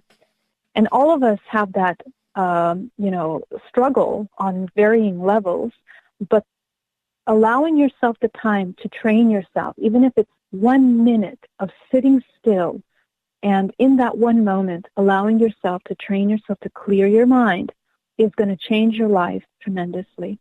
So that's my suggestion. And right now we have, so many tools, and we have apps, we have YouTube videos, we have articles, recordings, podcasts. We even have meditation channel on Pandora.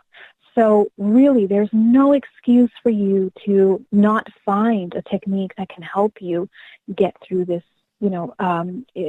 initiation or this beginning of learning to connect with yourself. If you would like, I have a lot of resources on my website and on my channel that you are welcome to visit and take a look at. And the last thing I want to say about this is explore yourself. It's not going to be the same for everyone. You have to see what works for you. But what's not going to change is the architecture of your body and the energy and the way that the energy body works.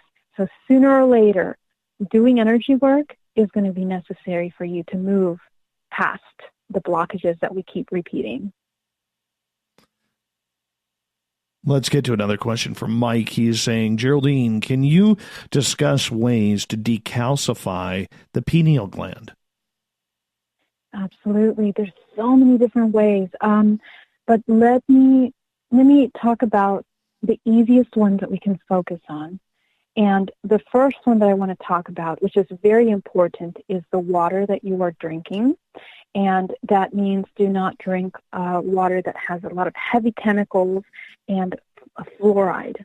Fluoride was incredible when I decided to quit. When I learned about fluoride, is when things actually started to change for my health as well.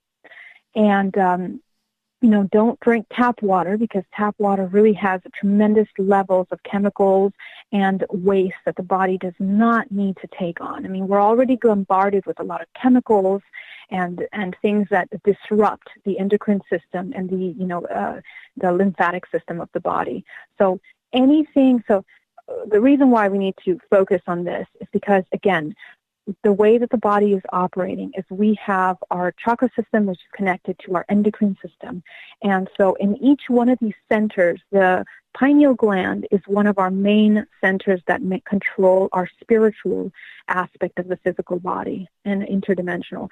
So, with any of these aspects of the body being targeted or out of alignment, it's going to cause a disalignment within the entire body. So decalcifying the pineal gland is really important.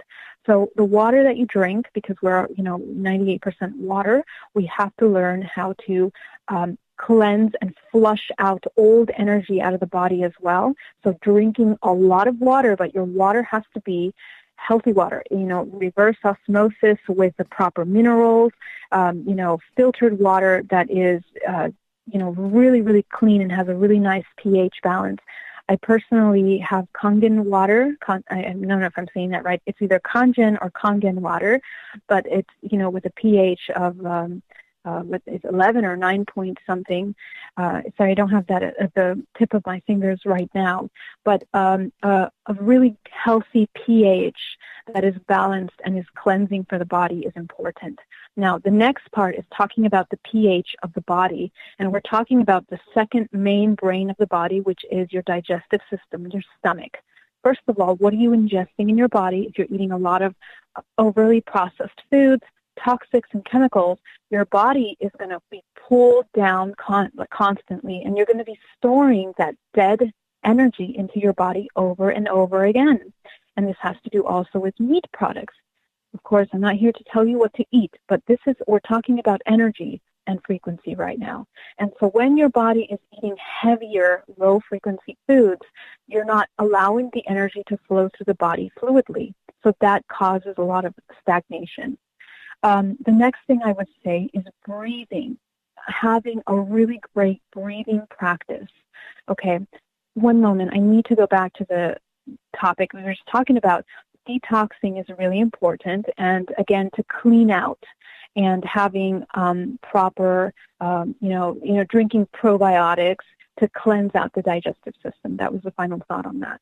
But breathing. So breathing practices, I practice a lot of pranayama in the morning, and you can look it up on YouTube. There's many videos that teach wonderful yogic breathing exercises that help move energy through the body as soon as you wake up or when you're going to bed. So those are three really important aspects that you can do. And the third one to decalcifying the pineal gland is also understanding that you are the master of your body and your mind, and that you are aware of your emotions at all times. Okay, all of these things are interconnected from what we eat to what we're feeling. So just being conscious of those things. Mm-hmm. That's a lot for most people to take in. Is there like a chart that they should be keeping, a notepad that they should be keeping, or notebook, just so they can keep record of everything, so that way they can stay on some sort of schedule? Because let's face it, most of us, left the day timers in the 1990s after their popularity ran out. Sure. I mean, I can give you a quick list if you all grab a pen. It's basically drink distilled water, have a nice breathing, cleansing routine. When it comes to eating, focus on things that are detoxifying the body and bringing the body in an alkaline state, like apple cider, drinking apple cider, eating raw chocolate, all things that come in. And then other things that you can also drink is like chaga mushrooms. Those are things that you can do. Many, many, many things, but those would be the main things that I would suggest. What about clean air? Because for a lot of people out there, they live in polluted areas. All right, polluted cities, polluted valleys. I mean, we see it down in California. We see it in British Columbia. Smog all over the place. Clean air has to play a big role in this as well, does it not? It does, but you know what, Dave? The truth is, and this is the thing that we need to start understanding. We as humans, hopefully in this coming year, are going to take actions to start living more natural lifestyles so that we can start contributing to the wellness of the planet Earth. That is my hope. But until we all go through that collective awakening, we live in a matrix where we are co-creating our holographic reality around us. And even though there are a lot of pollutants in the air, it doesn't mean that we have to be affected by our environment in that way. The mind is capable of doing incredible things. The problem is our programming. So we have to stop thinking that our health and our change of our state of mind and body is dependent on our surroundings. We can't always ask for pure air. You can go out into the mountains maybe once a week or 2 times a week and try to live as close to nature and clean air as possible. But for the mass majority of people that are slaving away in the office in air conditioning air, they're not going to have that opportunity. And so the thing is to utilize all other possible things that you can do to help your body cleanse. Imagine yourself like a flowing river. Energy has to be moving through you constantly, and you have to be aware of that energy that moves through you. And as long as you learn how to move the energy through your body, whether it's through your breath or through what you're eating or energetically or drinking water, you're going to come into health. And that's just the most important thing is living aware, being aware of what you're doing and mindful of what you're co-creating. That's really the most important thing. Should people be checking the labels of what they're putting into their body? Because if everybody out there is like me, we're going by the name brand or how they look. We're not going by what's on the label. Well, yeah, and I mean, I'm glad you brought that up. But this is something we have countless and countless documentaries talking about. How we got about 20 seconds. Okay, this goes into deep structures of reality, but we can take it after the break too. Sure, let's do that because there's a couple of things I want to mention. All right.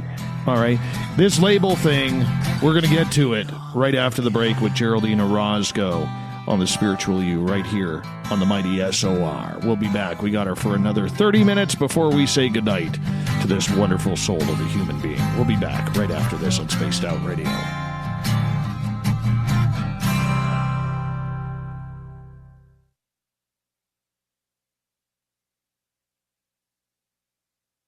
At spacedoutradio.com, we have a little bit of everything for you to stay up late.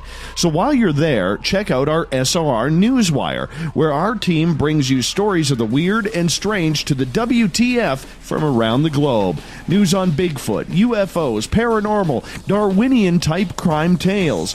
It's the stories that the mainstream media usually won't touch.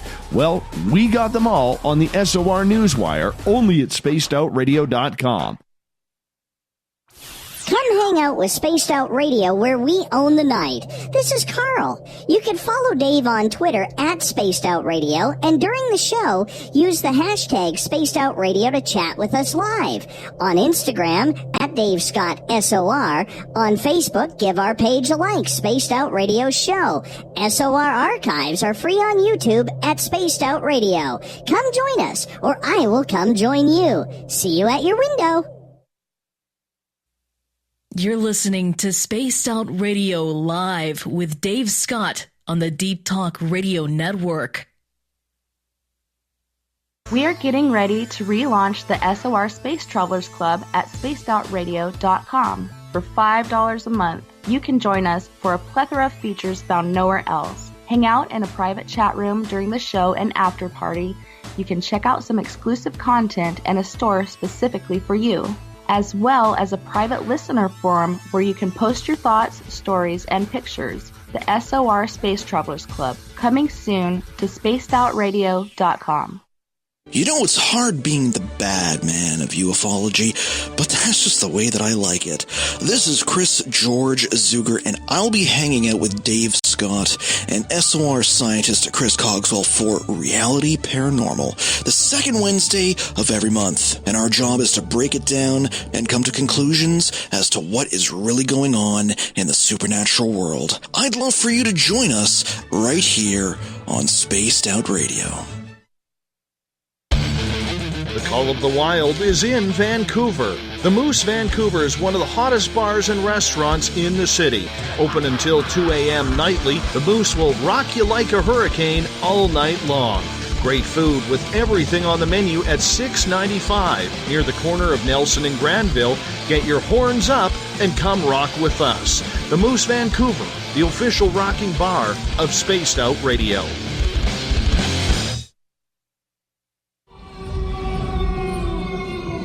Hey, this is Canadian Paranormal Investigator Mike Moore. The third Wednesday of every month, I'll be teaming up with Dave Scott to bring you Ghosts of the Great White North. Each month, we will bring on guests from across Canada to discuss their ghostly encounters. Canada is a paranormal hotbed with stories you've never heard, so we're going to bring them to you. So get comfy on your Chesterfield, grab a donut, and join us, eh?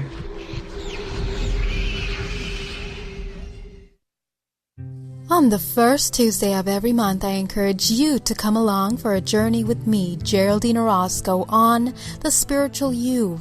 Together, we will take a look at how to access the highest expression of yourself and change your life. Consciousness, ET contact, health, and wellness, we can talk about it all. So come along for a spiritual ride with me, Geraldine Orozco, on The Spiritual You, only on Spaced Out Radio.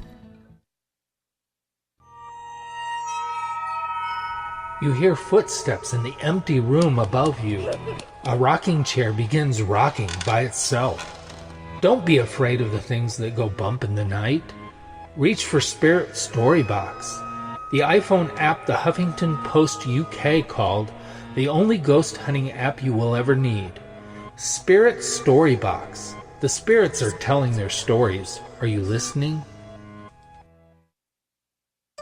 Find your escape where time has no limits. It's about living today and cherishing the heritage of yesterday. A spirit of adventure for what is new, with the nostalgia of the past. Your timepiece is a reflection of who you are. Life surrounded by beauty from the world around us to the soul within.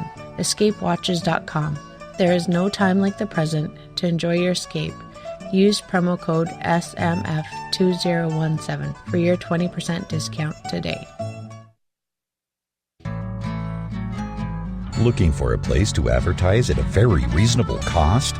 Look no further than Spaced Out Radio.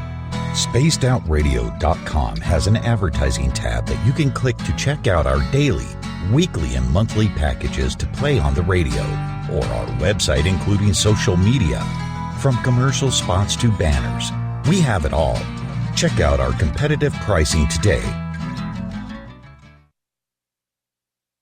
Visit purpleplates.com today. For over 40 years, the Purple Energy Plates have been delivering amazing results for their many customers. Inspired by the great genius Nikola Tesla, the harmony, healing, and energetic effects of the plates have proven over and over to be beneficial and often miraculous to thousands of customers. Check their site for daily specials and choose from their many energy products. You won't be sorry. Visit them today at purpleplates.com. The freedom to post what you want, when you want. That's the social media freedom you need. Social Media Freedom is the free app in your app store. No need to worry about going to jail or being shadow banned any longer. It's the freedom to say what you feel. The freedom to know Big Brother isn't watching. It's the way social media is supposed to be. Social Media Freedom. It's time to set yourself free. Download from your app store today. Get your horns up with me on Spaced Out Radio. This is Ron Bumblefoot Thal. Come tune in to SOR where you can hear me rock out with Little Brother is Watching, the official theme song of Spaced Out Radio. And then come on over to bumblefoot.com where you can find out about my tour schedule, my music, and everything else. Bumblefoot.com keeps you up to date on what I'm doing and the best way to stay in touch with my music and music camps. Sign up for my newsletter at bumblefoot.com and remember, Little Brother is watching.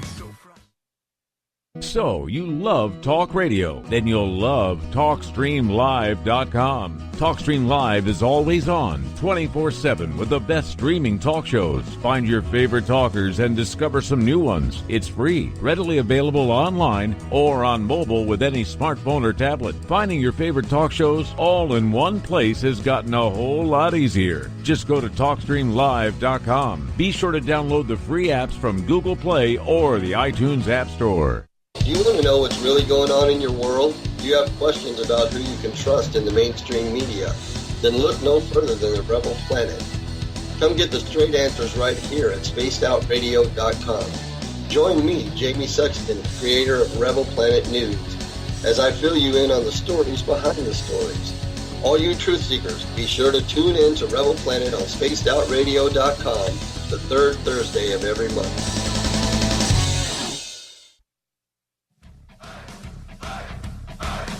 Would you like to connect with us? Head to spacedoutradio.com for all your latest show info. Now, back to Dave Scott and SOR. Welcome back to the third and final hour of Spaced Out Radio. Tonight, I am your host, Dave Scott. Good to have you with us.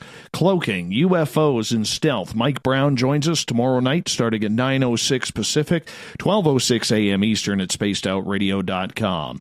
Hi to everyone listening in on the SOR Radio Network and Deep Talk Radio. Remember, all of our archives are free for you at youtube.com/Spaced Out Radio. Do old Davey the favor. Hit that subscribe button. Mike McNeil has set the password for tonight in the SOR Space Travelers Club. Vocabularian. Vocabularian is your password. Make sure you use it wisely, Space Travelers, as Mike now sets the password each and every night, right here on the mighty SOR. Our website is spacedoutradio.com, where we have a plethora of features for you.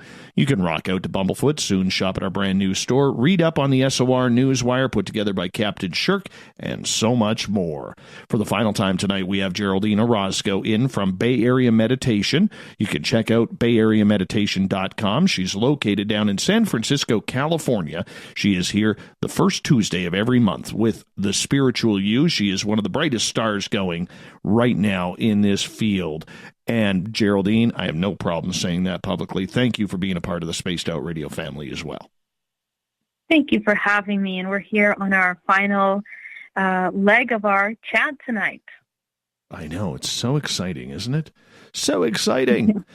Let me get to what we were talking about right before the break. I had asked you about labels. And when people are there and they are at the shopping mall, the supermarket, the grocery store, whatever you want to call it, we are shopping with our eyes and our wants and what our mind wants, whether it's powdered donuts or whether it's bananas and avocados. Doesn't matter what it is. But on the labels, that's where we get the real true meaning behind what we are ingesting into our body. And you wanted to get into some detail with this. Yeah, majorly, because this is such an important topic, and I think it's one that is coming out into mainstream more and more. The fact of the matter is that we're talking about industries, company, and a lot of money that is being, passed around from one company to another in our food industry, in our pharmaceutical industry.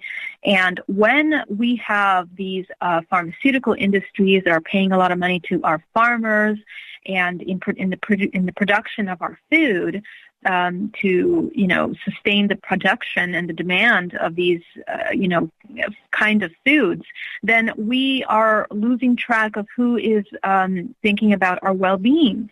And what's occurring is that we are finding a lot of chemicals in our food more and more to sustain the demand demand of certain types of foods. And I think the evolution of food over time really has gone down in another direction, where we are seeing more chemicals and more processed food in the industry. As a matter of fact, 80% of the U.S. packaged food is toxic and has a variety of chemicals that are causing all kinds of illnesses. And if we don't want to look at the statistics on the chemicals in food, we can look at, the medical statistics in our society. And, those statistics are based on how many times we're having to visit the hospital and the doctor with kind of, long-term diseases and short-term imbalances within the body. And all of these imbalances and long-term illnesses are caused by a chemical imbalance in the body that we are ingesting, either through pesticide residues or chemical residues that we're absorbing through either the skin we're breathing in or eating, through products that were being sold, the clothes that were being sold, even the oils that we use to make our food are heavily affecting the body. And because we're using so many of these, packaged and chemicals in the food, the body, the hormonal system of the body, which is, connected to the endocrine system, is completely coming out of balance. So it's extremely, extremely important to read the labels, because within the fine print of these products, these packaged foods, and I'm sad to say, even the raw foods, we are dealing with pesticide residues in our raw foods. We're trying to eat as organic, as natural, as from a natural tree that's not heavily coated in chemicals as possible, because our bodies are delicate instruments that are absorbing this and coming out of alignment. So, we have to become aware. We have to stop walking around with, it's like we're walking around with sunglasses on. We want to just keep going with the flow, being cool, being the consumer that is being practical and buying into the ideal that we're buying practicality over taking the time to, find healthy food.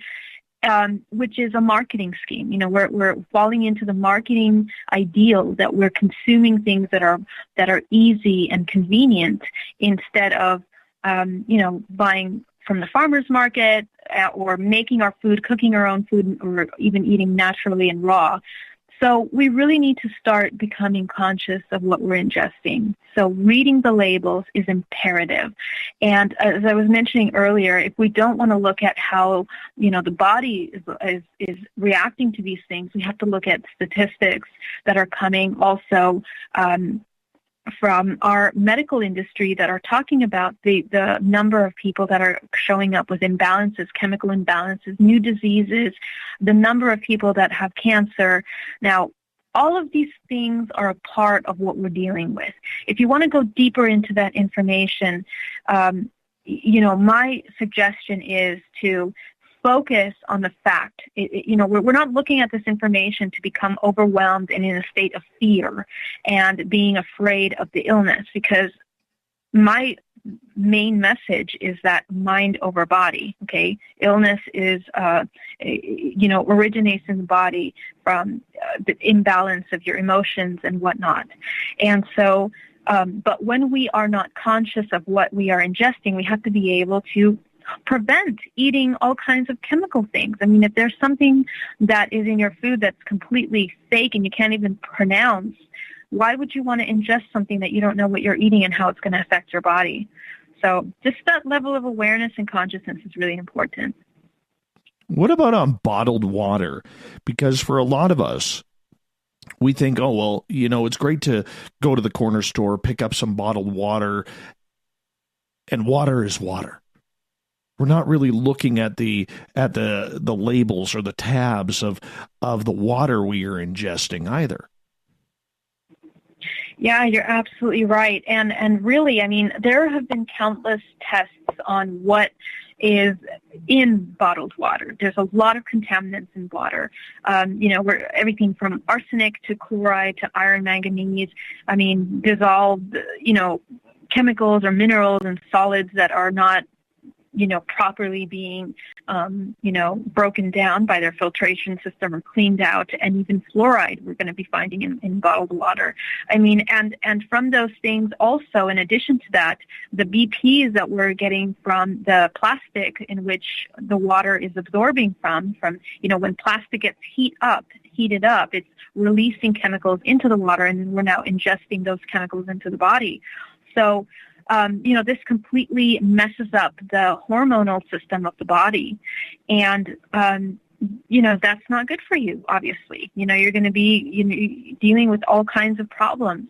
And so water bottle is not the answer. It's, having filtered water. Either you are filtering the water that you're drinking, out of the faucet, or you're, accessing a provider of water that is, either you purchase a really good filtration system, or you buy it from a source that is trusted and it's coming through filtered. So that's really, really important. I'm glad you brought that up, Dave.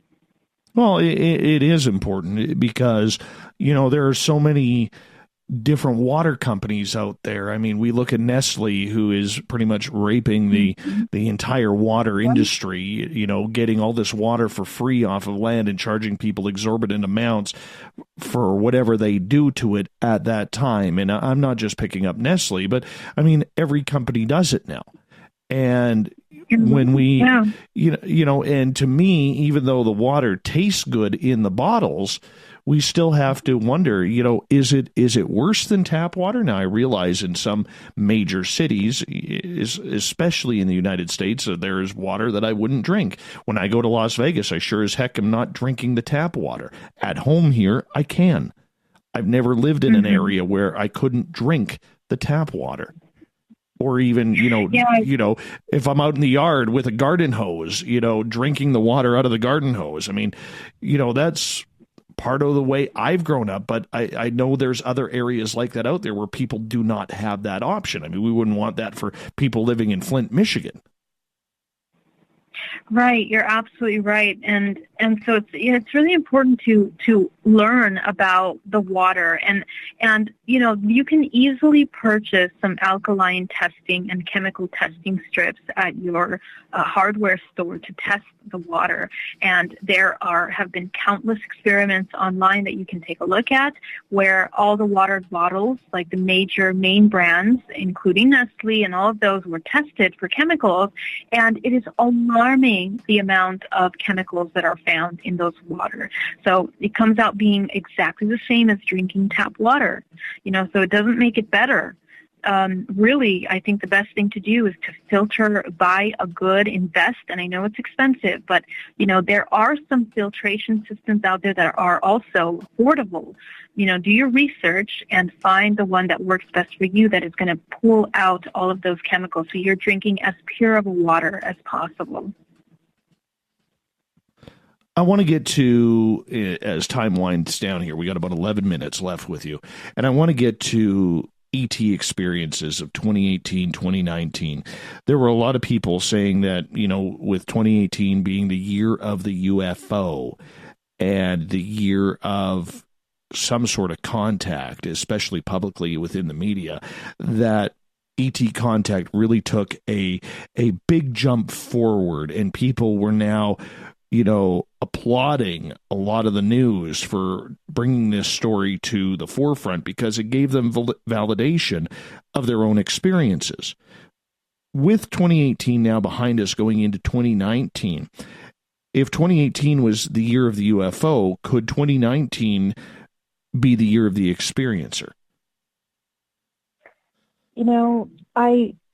There's a couple of things I want to mention on this. First of all, yes, I think that there are, several projects coming out this year that are focused on experiencer and contactees, and it's hopefully going to open the doors to understanding that this is something that thousands, if not millions of people are experiencing around the world.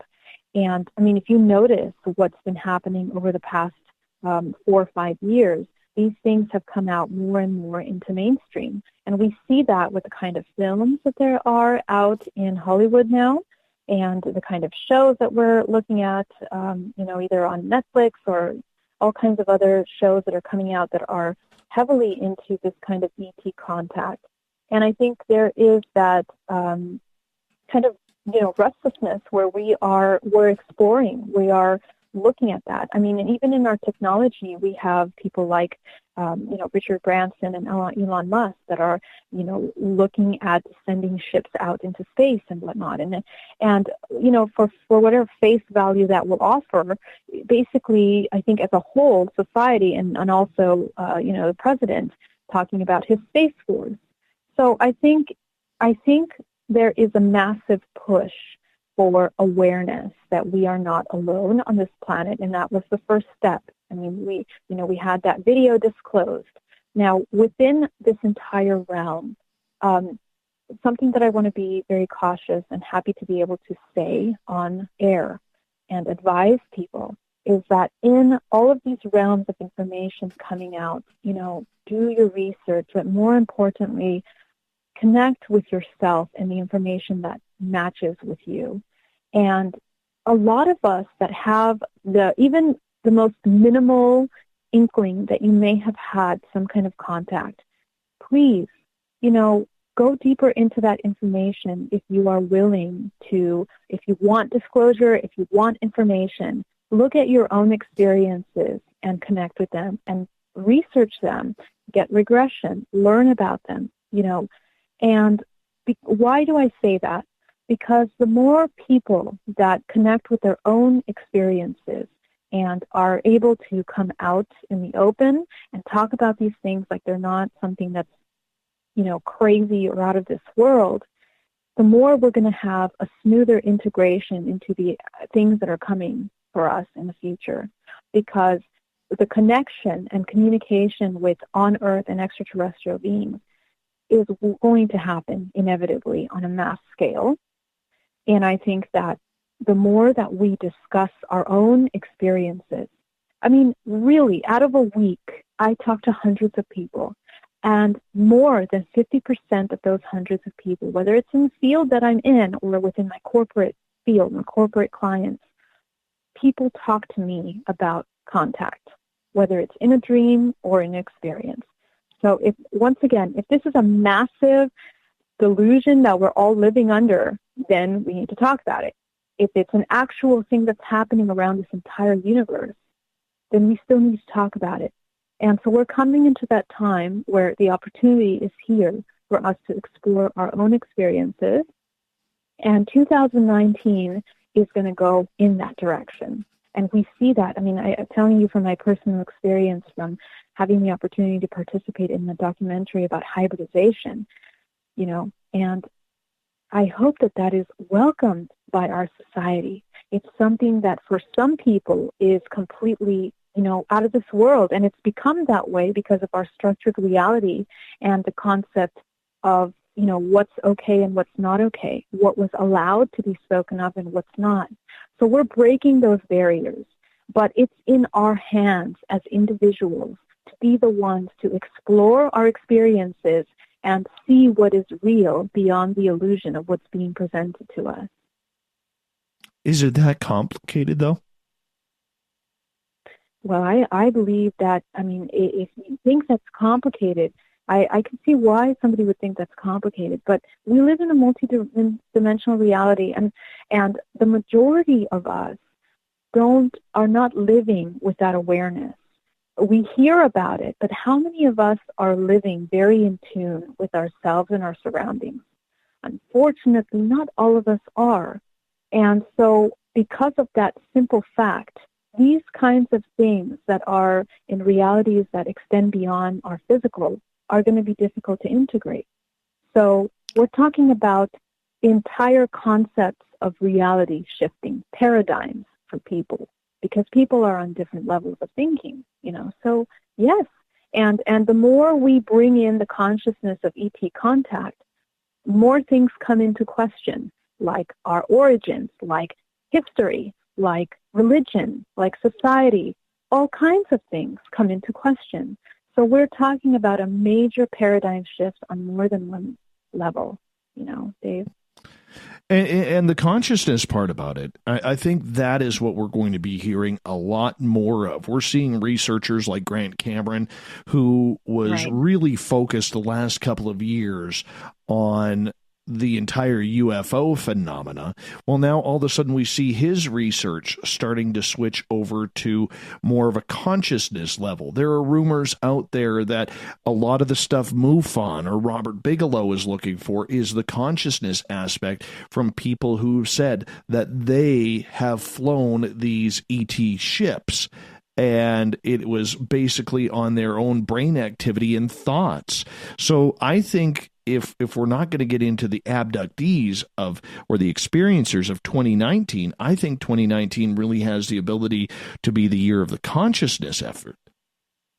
Absolutely. And I think we've opened doors for that with a massive influx of interest in mindfulness over the past 3 years. And I think that that's the doorway. And I mean, we're coming into a massive interest in science for quantum physics and understanding the quantum realm. And you know, you can't go into that realm without questioning what is consciousness. What is consciousness? How does it manifest? How do we work with it? How do we communicate with it? And so that's the next step in science. It's the next step in what we're trying to understand. You know, they're trying to build a quantum computer to understand how to split atoms further into, you know, dimensions. So all of these things are coming out. And so I think this is going to be a good year to understand that. But at the same time, it's going to be a year for people's minds to be blown, I think, on different levels, you know. Is it a transition year for most people then, Geraldine?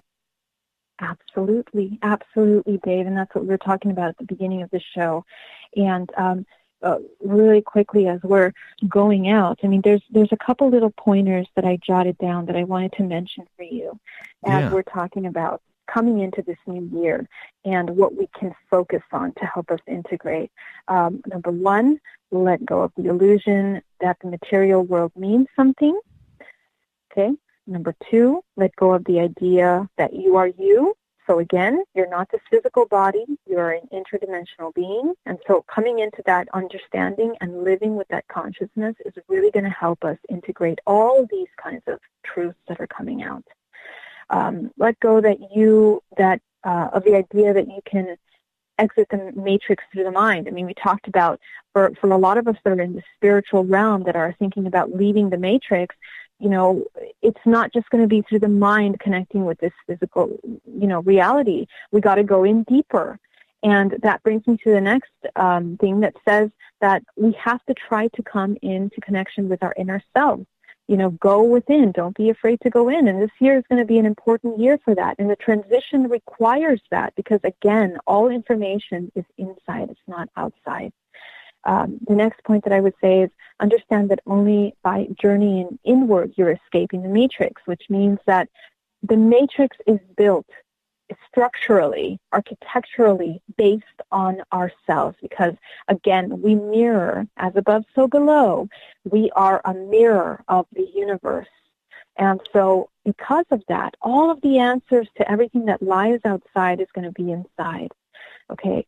And, you know, as we are coming in and experiencing this new paradigm change, it's like we're returning to a new world changed by the journey, per se. You know, all of these experiences that we're going through is a journey that's changing who we are.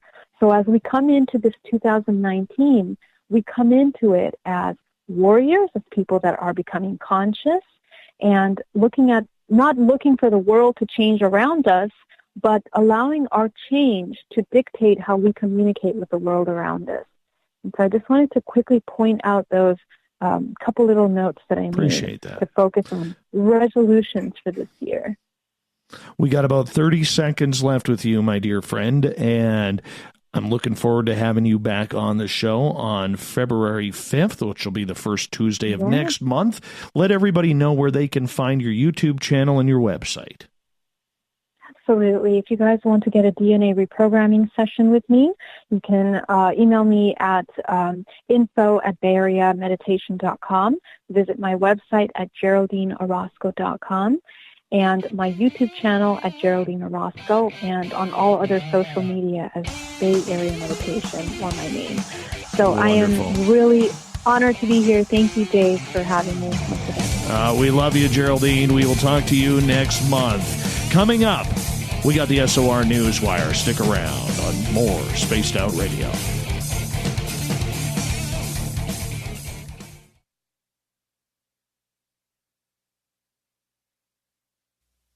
You're listening to Spaced Out Radio Live with Dave Scott on the Deep Talk Radio Network.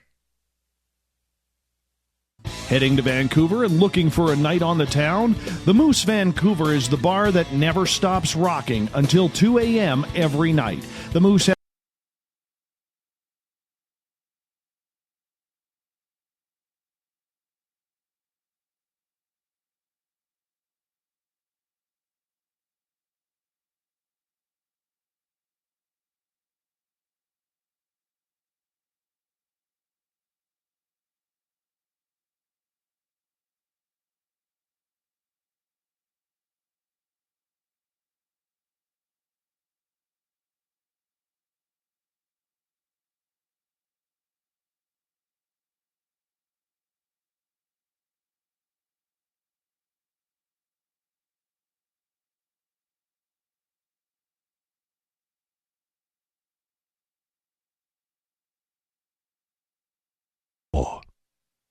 Did you know Spaced Out Radio runs 7 days a week? Hi there, this is Tessa Nicole Thomas, and I'm here to take you on a paranormal journey each Saturday and Sunday night. Why change the station when you have it all right here? Together, we'll hang out and share some strange and scary stories. And don't forget, we have Psychic Sundays as well, so come tune in Spaced Out Weekend. We get going at 9 p.m. Pacific, midnight Eastern, only at spacedoutradio.com, where we own the night. You hear footsteps in the empty room above you. A rocking chair begins rocking by itself. Don't be afraid of the things that go bump in the night.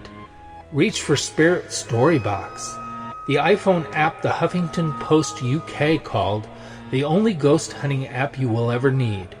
Spirit Storybox. The spirits are telling their stories. Are you listening? A timepiece is a reflection of who you are, and what better way to show off the real you than with an Escape watch? Escape is a lifestyle brand accessorizing your days and nights. Choose to escape and create the life of discovery that you deserve. Dream, play, unite with your own personalized Escape watch. Head to escapewatches.com. There is no time like the present to enjoy your escape. Use promo code SMF2017 for your 20% discount today. Are you tired of being blocked, shadow banned, or placed in jail for simply posting your thoughts on social media? Social Media Freedom can take care of that for you. Social Media Freedom is the newest and one of the best free new apps that allows you the freedom to post what you want, when you want. It takes seconds to download from your app store. Come join the tribe at Social Media Freedom. It's time to set yourself free. You know, it's hard being the bad man of ufology, but that's just the way that I like it. This is Chris George Zuger, and I'll be hanging out with Dave Scott and SOR scientist Chris Cogswell for Reality Paranormal, the second Wednesday of every month. And our job is to break it down and come to conclusions as to what is really going on in the supernatural world. I'd love for you to join us right here on Spaced Out Radio. Hi there, this is Geraldine Orozco from San Francisco's Bay Area Meditation. I invite you to join me the first Tuesday of every month with Dave Scott for Spaced Out Radio's The Spiritual You. In this fast-paced world we live in, it's time for you to take some time for you. We'll cover every possible subject from powerful meditation to healing techniques to your own intuition and spirituality. So come join us for The Spiritual You. Hello, this is your guitar man, Ron Bumblefoot Thal, and I have to tell you, I love the response I get for Little Brother is Watching from Spaced Out Radio fans. It's amazing how music can inspire and make people think deeper about what's going on in the supernatural world. You can head over to my website, bumblefoot.com, to check out my music, my guitar workshops, my touring, even check out some of the hot sauces that I'm working on. And make sure you keep on listening, because with Spaced Out Radio, you know little brother is watching. Coming soon to our website, spacedoutradio.com, is the SOR Space Travelers Club. For just $5 a month, you can get into a private area on our site where you can hang with other listeners in our chat room, post in our forum, and check out a bunch of exclusive content and store that won't be found anywhere else, including a nightly after-show party with Dave. It's going to be the best $5 a month you're going to spend. The SOR Space Travelers, only at spacedoutradio.com. We're bringing scientific thought to the paranormal. Hi there, this is Spaced Out Radio scientist Chris Cogswell. Join me, Chris Zuger, and Dave Scott the second Wednesday of every month, where we break down the who from the woo when it comes to everything paranormal. We'll investigate and try to bring sensible answers to those straight and sometimes outlandish questions people have. Hey, not everything has an answer, but we'll do our best. Listen in to Reality Paranormal only on Spaced Out Radio. Visit purpleplates.com today. For over 40 years, the Purple Energy Plates have been delivering amazing results for their many customers. Inspired by the great genius Nikola Tesla, the harmony, healing, and energetic effects of the plates have proven over and over to be beneficial and often miraculous to thousands of customers. Check their site for daily specials and choose from their many energy products. You won't be sorry. Visit them today at purpleplates.com. Looking for a place to advertise at a very reasonable cost? Look no further than Spaced Out Radio. SpacedOutRadio.com has an advertising tab that you can click to check out our daily, weekly, and monthly packages to play on the radio, or our website including social media. From commercial spots to banners, we have it all. Check out our competitive pricing today. So, you love talk radio? Then you'll love TalkStreamLive.com. TalkStream Live is always on, 24/7, with the best streaming talk shows. Find your favorite talkers and discover some new ones. It's free, readily available online or on mobile with any smartphone or tablet. Finding your favorite talk shows all in one place has gotten a whole lot easier. Just go to TalkStreamLive.com. Be sure to download the free apps from Google Play or the iTunes App Store.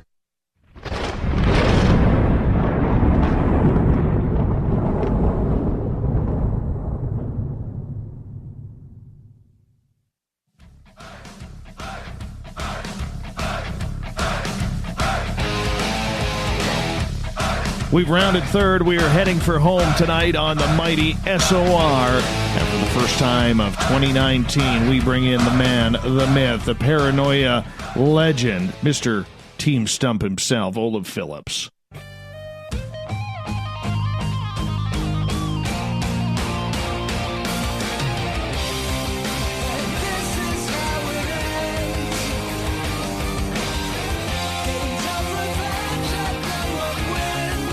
The news is always changing, which is why we bring you the SOR Newswire, put together by Captain Shirk on our website, spacedoutradio.com. By clicking on the news tab, we get into the weird, the strange, the WTF, as we bring in the editor of Paranoia Magazine, Mr. Olaf Phillips. How you doing, brother? Greetings and salutations. I'm doing all right. I love that. I do love that. I'm not going to lie. I do love that. Oh, it's a good one. It is a very, very good one. How was your New Year's, my friend? It was good. How was yours? Mine was spent with 4.5 hours on the radio. That's what I do. I saw that. That was awesome. I was rocking and or rolling. Myself, Jim Mallard, Tessa, Rich Giordano. We took some calls. We hung out. And, it was fantastic. It was absolutely fantastic. Had a lot of fun doing it. And, the last few years I've taken the holidays off, but I don't know, man. I just felt the necessity to be on the air for our audience that night. Almost like I owed it to them. You know what I'm saying? I do. I was watching the CNN a New Year's thing because I always watch it. And, Anderson Cooper, toward the end, like at the end of it, he had this whole monologue about people who are by themselves in the holidays. And it struck me, it was like, well, that was the same reason you were on at Christmas. I mean, I think it's a very good thing that you do that. Well, I think that might become a new tradition of sorts as we grow in 2019 and we grow and we get bigger and we get a little bit stronger. I think it's important to remember the people out there who are listening to us on a nightly basis, not just the people in the chat rooms, Olaf, but the people who are, sitting at home listening in, and maybe they don't want to get involved in chats. Maybe they have their own private chat that we don't really know about. Who knows? Right? But for them, this is their social activity. Maybe they have health issues where it's hard to get out of their house. Maybe they don't, I hate to say this because it sounds so sad, but maybe they don't have friends around them that they could go have a dinner with or enjoy a night with. There are lonely people out there. And this show is it's their activity. They've bonded with it. And for me to all of a sudden say, I'm going to take a night off because I'm going to do whatever I want to do for once. Is it deserved? Probably, but I had nothing better to do. I'm not saying that, I only did this because I had nothing better to do, but there's no place I would rather have been last night or on Christmas night than spending the time with people who need us. I hear you. We've all been there, man. Yeah. We all know. So yeah, I mean, that's kind of where we are. It's kind of where we are, man. So yeah, that's why we did it. And so I think going forward from the idea that we've had such a positive response for doing that, I think it's something that we have to, looking towards the future, whether it's me, whether it's a substitute host or whatever it is, I think we have to make sure that on Christmas, on New Year's, on Thanksgiving, which, I mean, is different for both of us. I have no problem being here Thanksgiving or U.S. Thanksgiving because Canadian Thanksgiving is the month previous. So it's just another day for me, comparatively to the holidays. But for those major days, we have to make sure we are here for people because they are here for us, and we got to make sure that we're there for them. Hey, before we get started on the news, I want to give a shout out to some very, very special birthdays. Number one, my favorite UFO researcher, Grant Cameron. It was his birthday today, January 1st. Also, two members of our Spaced Out radio team celebrating birthdays today. We have Mr. Bob Davis, who is, hopefully listening in from his hospital bed and, checking on out. It was his birthday today. I believe he turned 58, 59, or I don't think he hit 60. I think it's 58 or 59. 50-something. 58 today. And we love Bob, and he's an important part of what we do. He's got the best voice I've ever heard in radio, and love him dearly. Also, the talented and illustrious Amy Martin, her birthday today. I'm not going to give her age because that would be rude. I'm still old school like that. But I know, Amy's an important and integral part behind what we do on this show on a nightly basis. So we wanted to give a public shout out to her, a big happy birthday to her as well. So there, I got my birthday wishes out today. All right, you ready? I'm ready. Now, I'm going to warn you, news was a little light because I think everybody was off or had a hangover. But it is Florida heavy. Excellent. Lots going on. This is a good way to start the new year. And I thought you'd particularly enjoy this one. Four men accused of stealing $500,000 worth of tequila.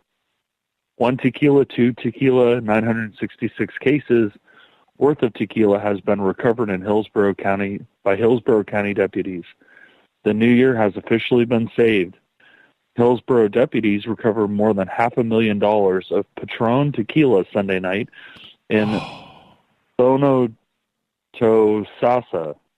I hope I said that right.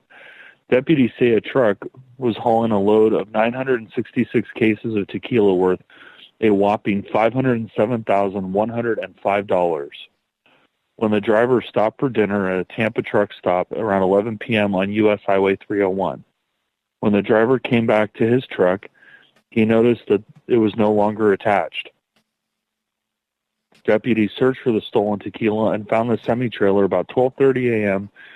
near the intersection of Smith Road and McIntosh Road. 4 men were transferring the tequila to a box truck registered to them, according to deputies, and 20 cases were already taken from the trailer when authorities moved in.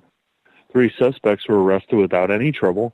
Deputies say that they were Fidel Estrada, Humberto Ramirez, Alberto Obaya. The 4th suspect, later identified as Lemuel Escobar, allegedly tried to run from the scene but was found and arrested by nearby on McIntosh Road. All 4 suspects face burglary and grand theft charges with a value over $100,000 or more and resisting an officer without violence. Obaya also faces charges of possession of a controlled substance. The case is still under investigation. Now here's my favorite part. Cheers to the Hillsborough County Sheriff's Office for recovering the alcohol! Exclamation mark, exclamation mark. Oh, my goodness. At least they went after some good stuff. I like Patron. You know, I'm not a drinker, but I like my Fireball. I've never had Patron. And I like my tequila. I'm a big fan of Patron tequila. You know, it does the job that it's supposed to. Which one do you like? Aquavit and Lafroig. Aquavit? I thought you Oh, man, I heard that so wrong. I thought you said Aquavelva. And I'm like, oh. No, Aquavit. It's a Scandinavian type of liqueur. It's like anise flavored. It's like licorice flavored. No, that's nice. Almost like, yeah. They're very strong. Very strong. Very stuff. nice. And I like Lafroig. Yeah. At least they tried. You know, it wasn't that they were going after like a truck full of ramen noodles or something like that. They went after the good stuff. Good for them. Good effort, boys. Maybe next time. Give them a participation ribbon, at least. They deserve it for being creative. No, this one's creative. All right. He was already in trouble. He was already in trouble for speeding and really didn't want the cops to search his car. A Florida Keys man pulled over for speeding Christmas Eve, locked his keys inside his car when on Monroe County Sheriff's Office deputies told him they were going to search his vehicle, according to the arrest report. Charles Albert Garcia, 40, had a reason to worry. Deputies found small amounts of cocaine, heroin, methamphetamines, amphetamine pills, and marijuana inside the Lexus, according to Deputy Jason Farr's affidavit. Garcia from Big Pine Key was arrested on multiple felony drug possession counts, felony driving with a suspended license, and misdemeanor marijuana possession and misdemeanor obstruction. He was released Wednesday on a bond of $64,000. He did not return a phone call seeking comment. Farr stated he pulled Garcia over shortly after 11 p.m. Monday after clocking him on his radar driving his Lexus at 70 miles per hour in a 45 zone. Farr asked Garcia for his license, but Garcia said it was suspended, but he would soon be reinstated soon, according to the report. He told Farr the Lexus he was driving was his father's. He is returning home from Big Pine with Christmas presents. According to Farr's report, Garcia's license had been suspended since 2012. He had been arrested for driving on a suspended license 3 previous times. He also had a warrant out for his arrest for not showing up for court for the traffic violation.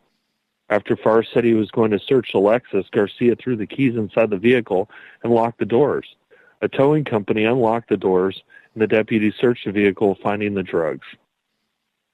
That's creative. Don't search my car. I'm going to throw the keys inside, even though they can get somebody to unlock it. You know, I mean, really, is there anything more that says guilt than locking your keys in the car? Like, come on.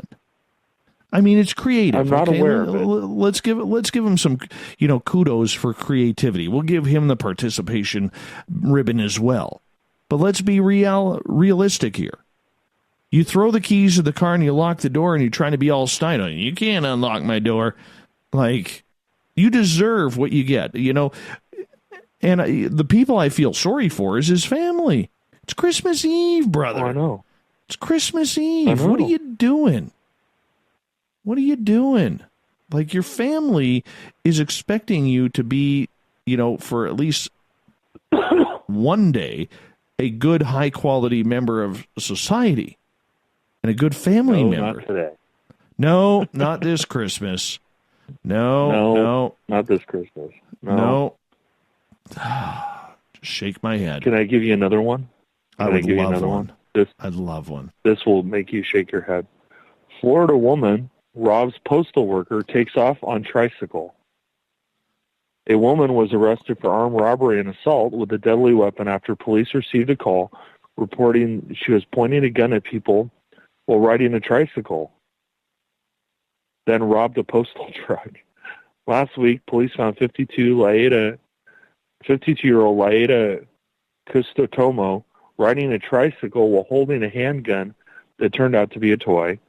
Police drove beside Cristotomo and told her to drop the gun. She complied and put her hands behind her back while on the grass, police said.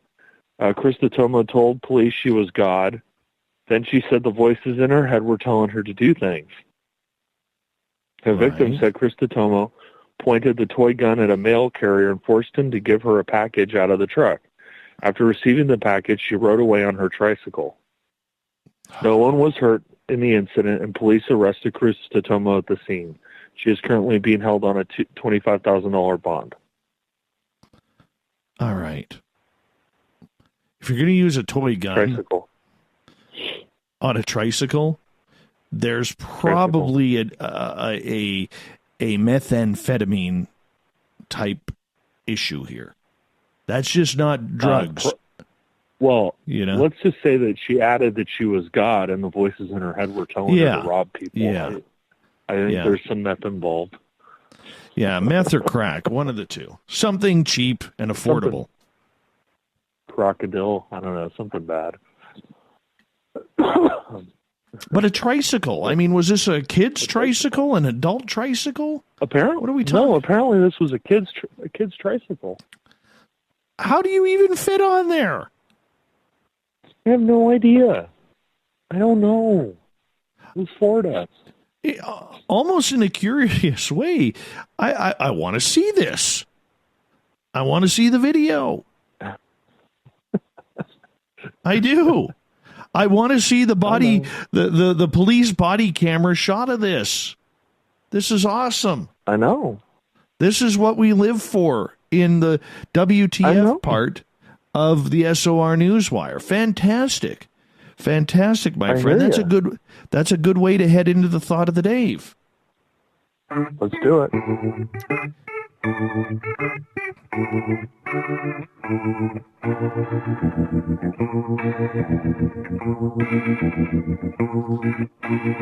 Thought of the Dave happens every night at this time, where we post a question on our Facebook and Twitter pages, then read your responses on the air because we love the audience participation around here.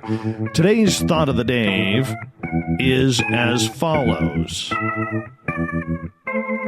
Which New Year's resolution do you usually break first? Karen? None. I don't make any. They're artificial. Robert? Not to touch alcohol until at least January 2nd. That's a good one. JJ? This is the year I get my car done and on the road 30 years later. LOL. Man, I got a buddy of mine whose dad is like that. Barbie.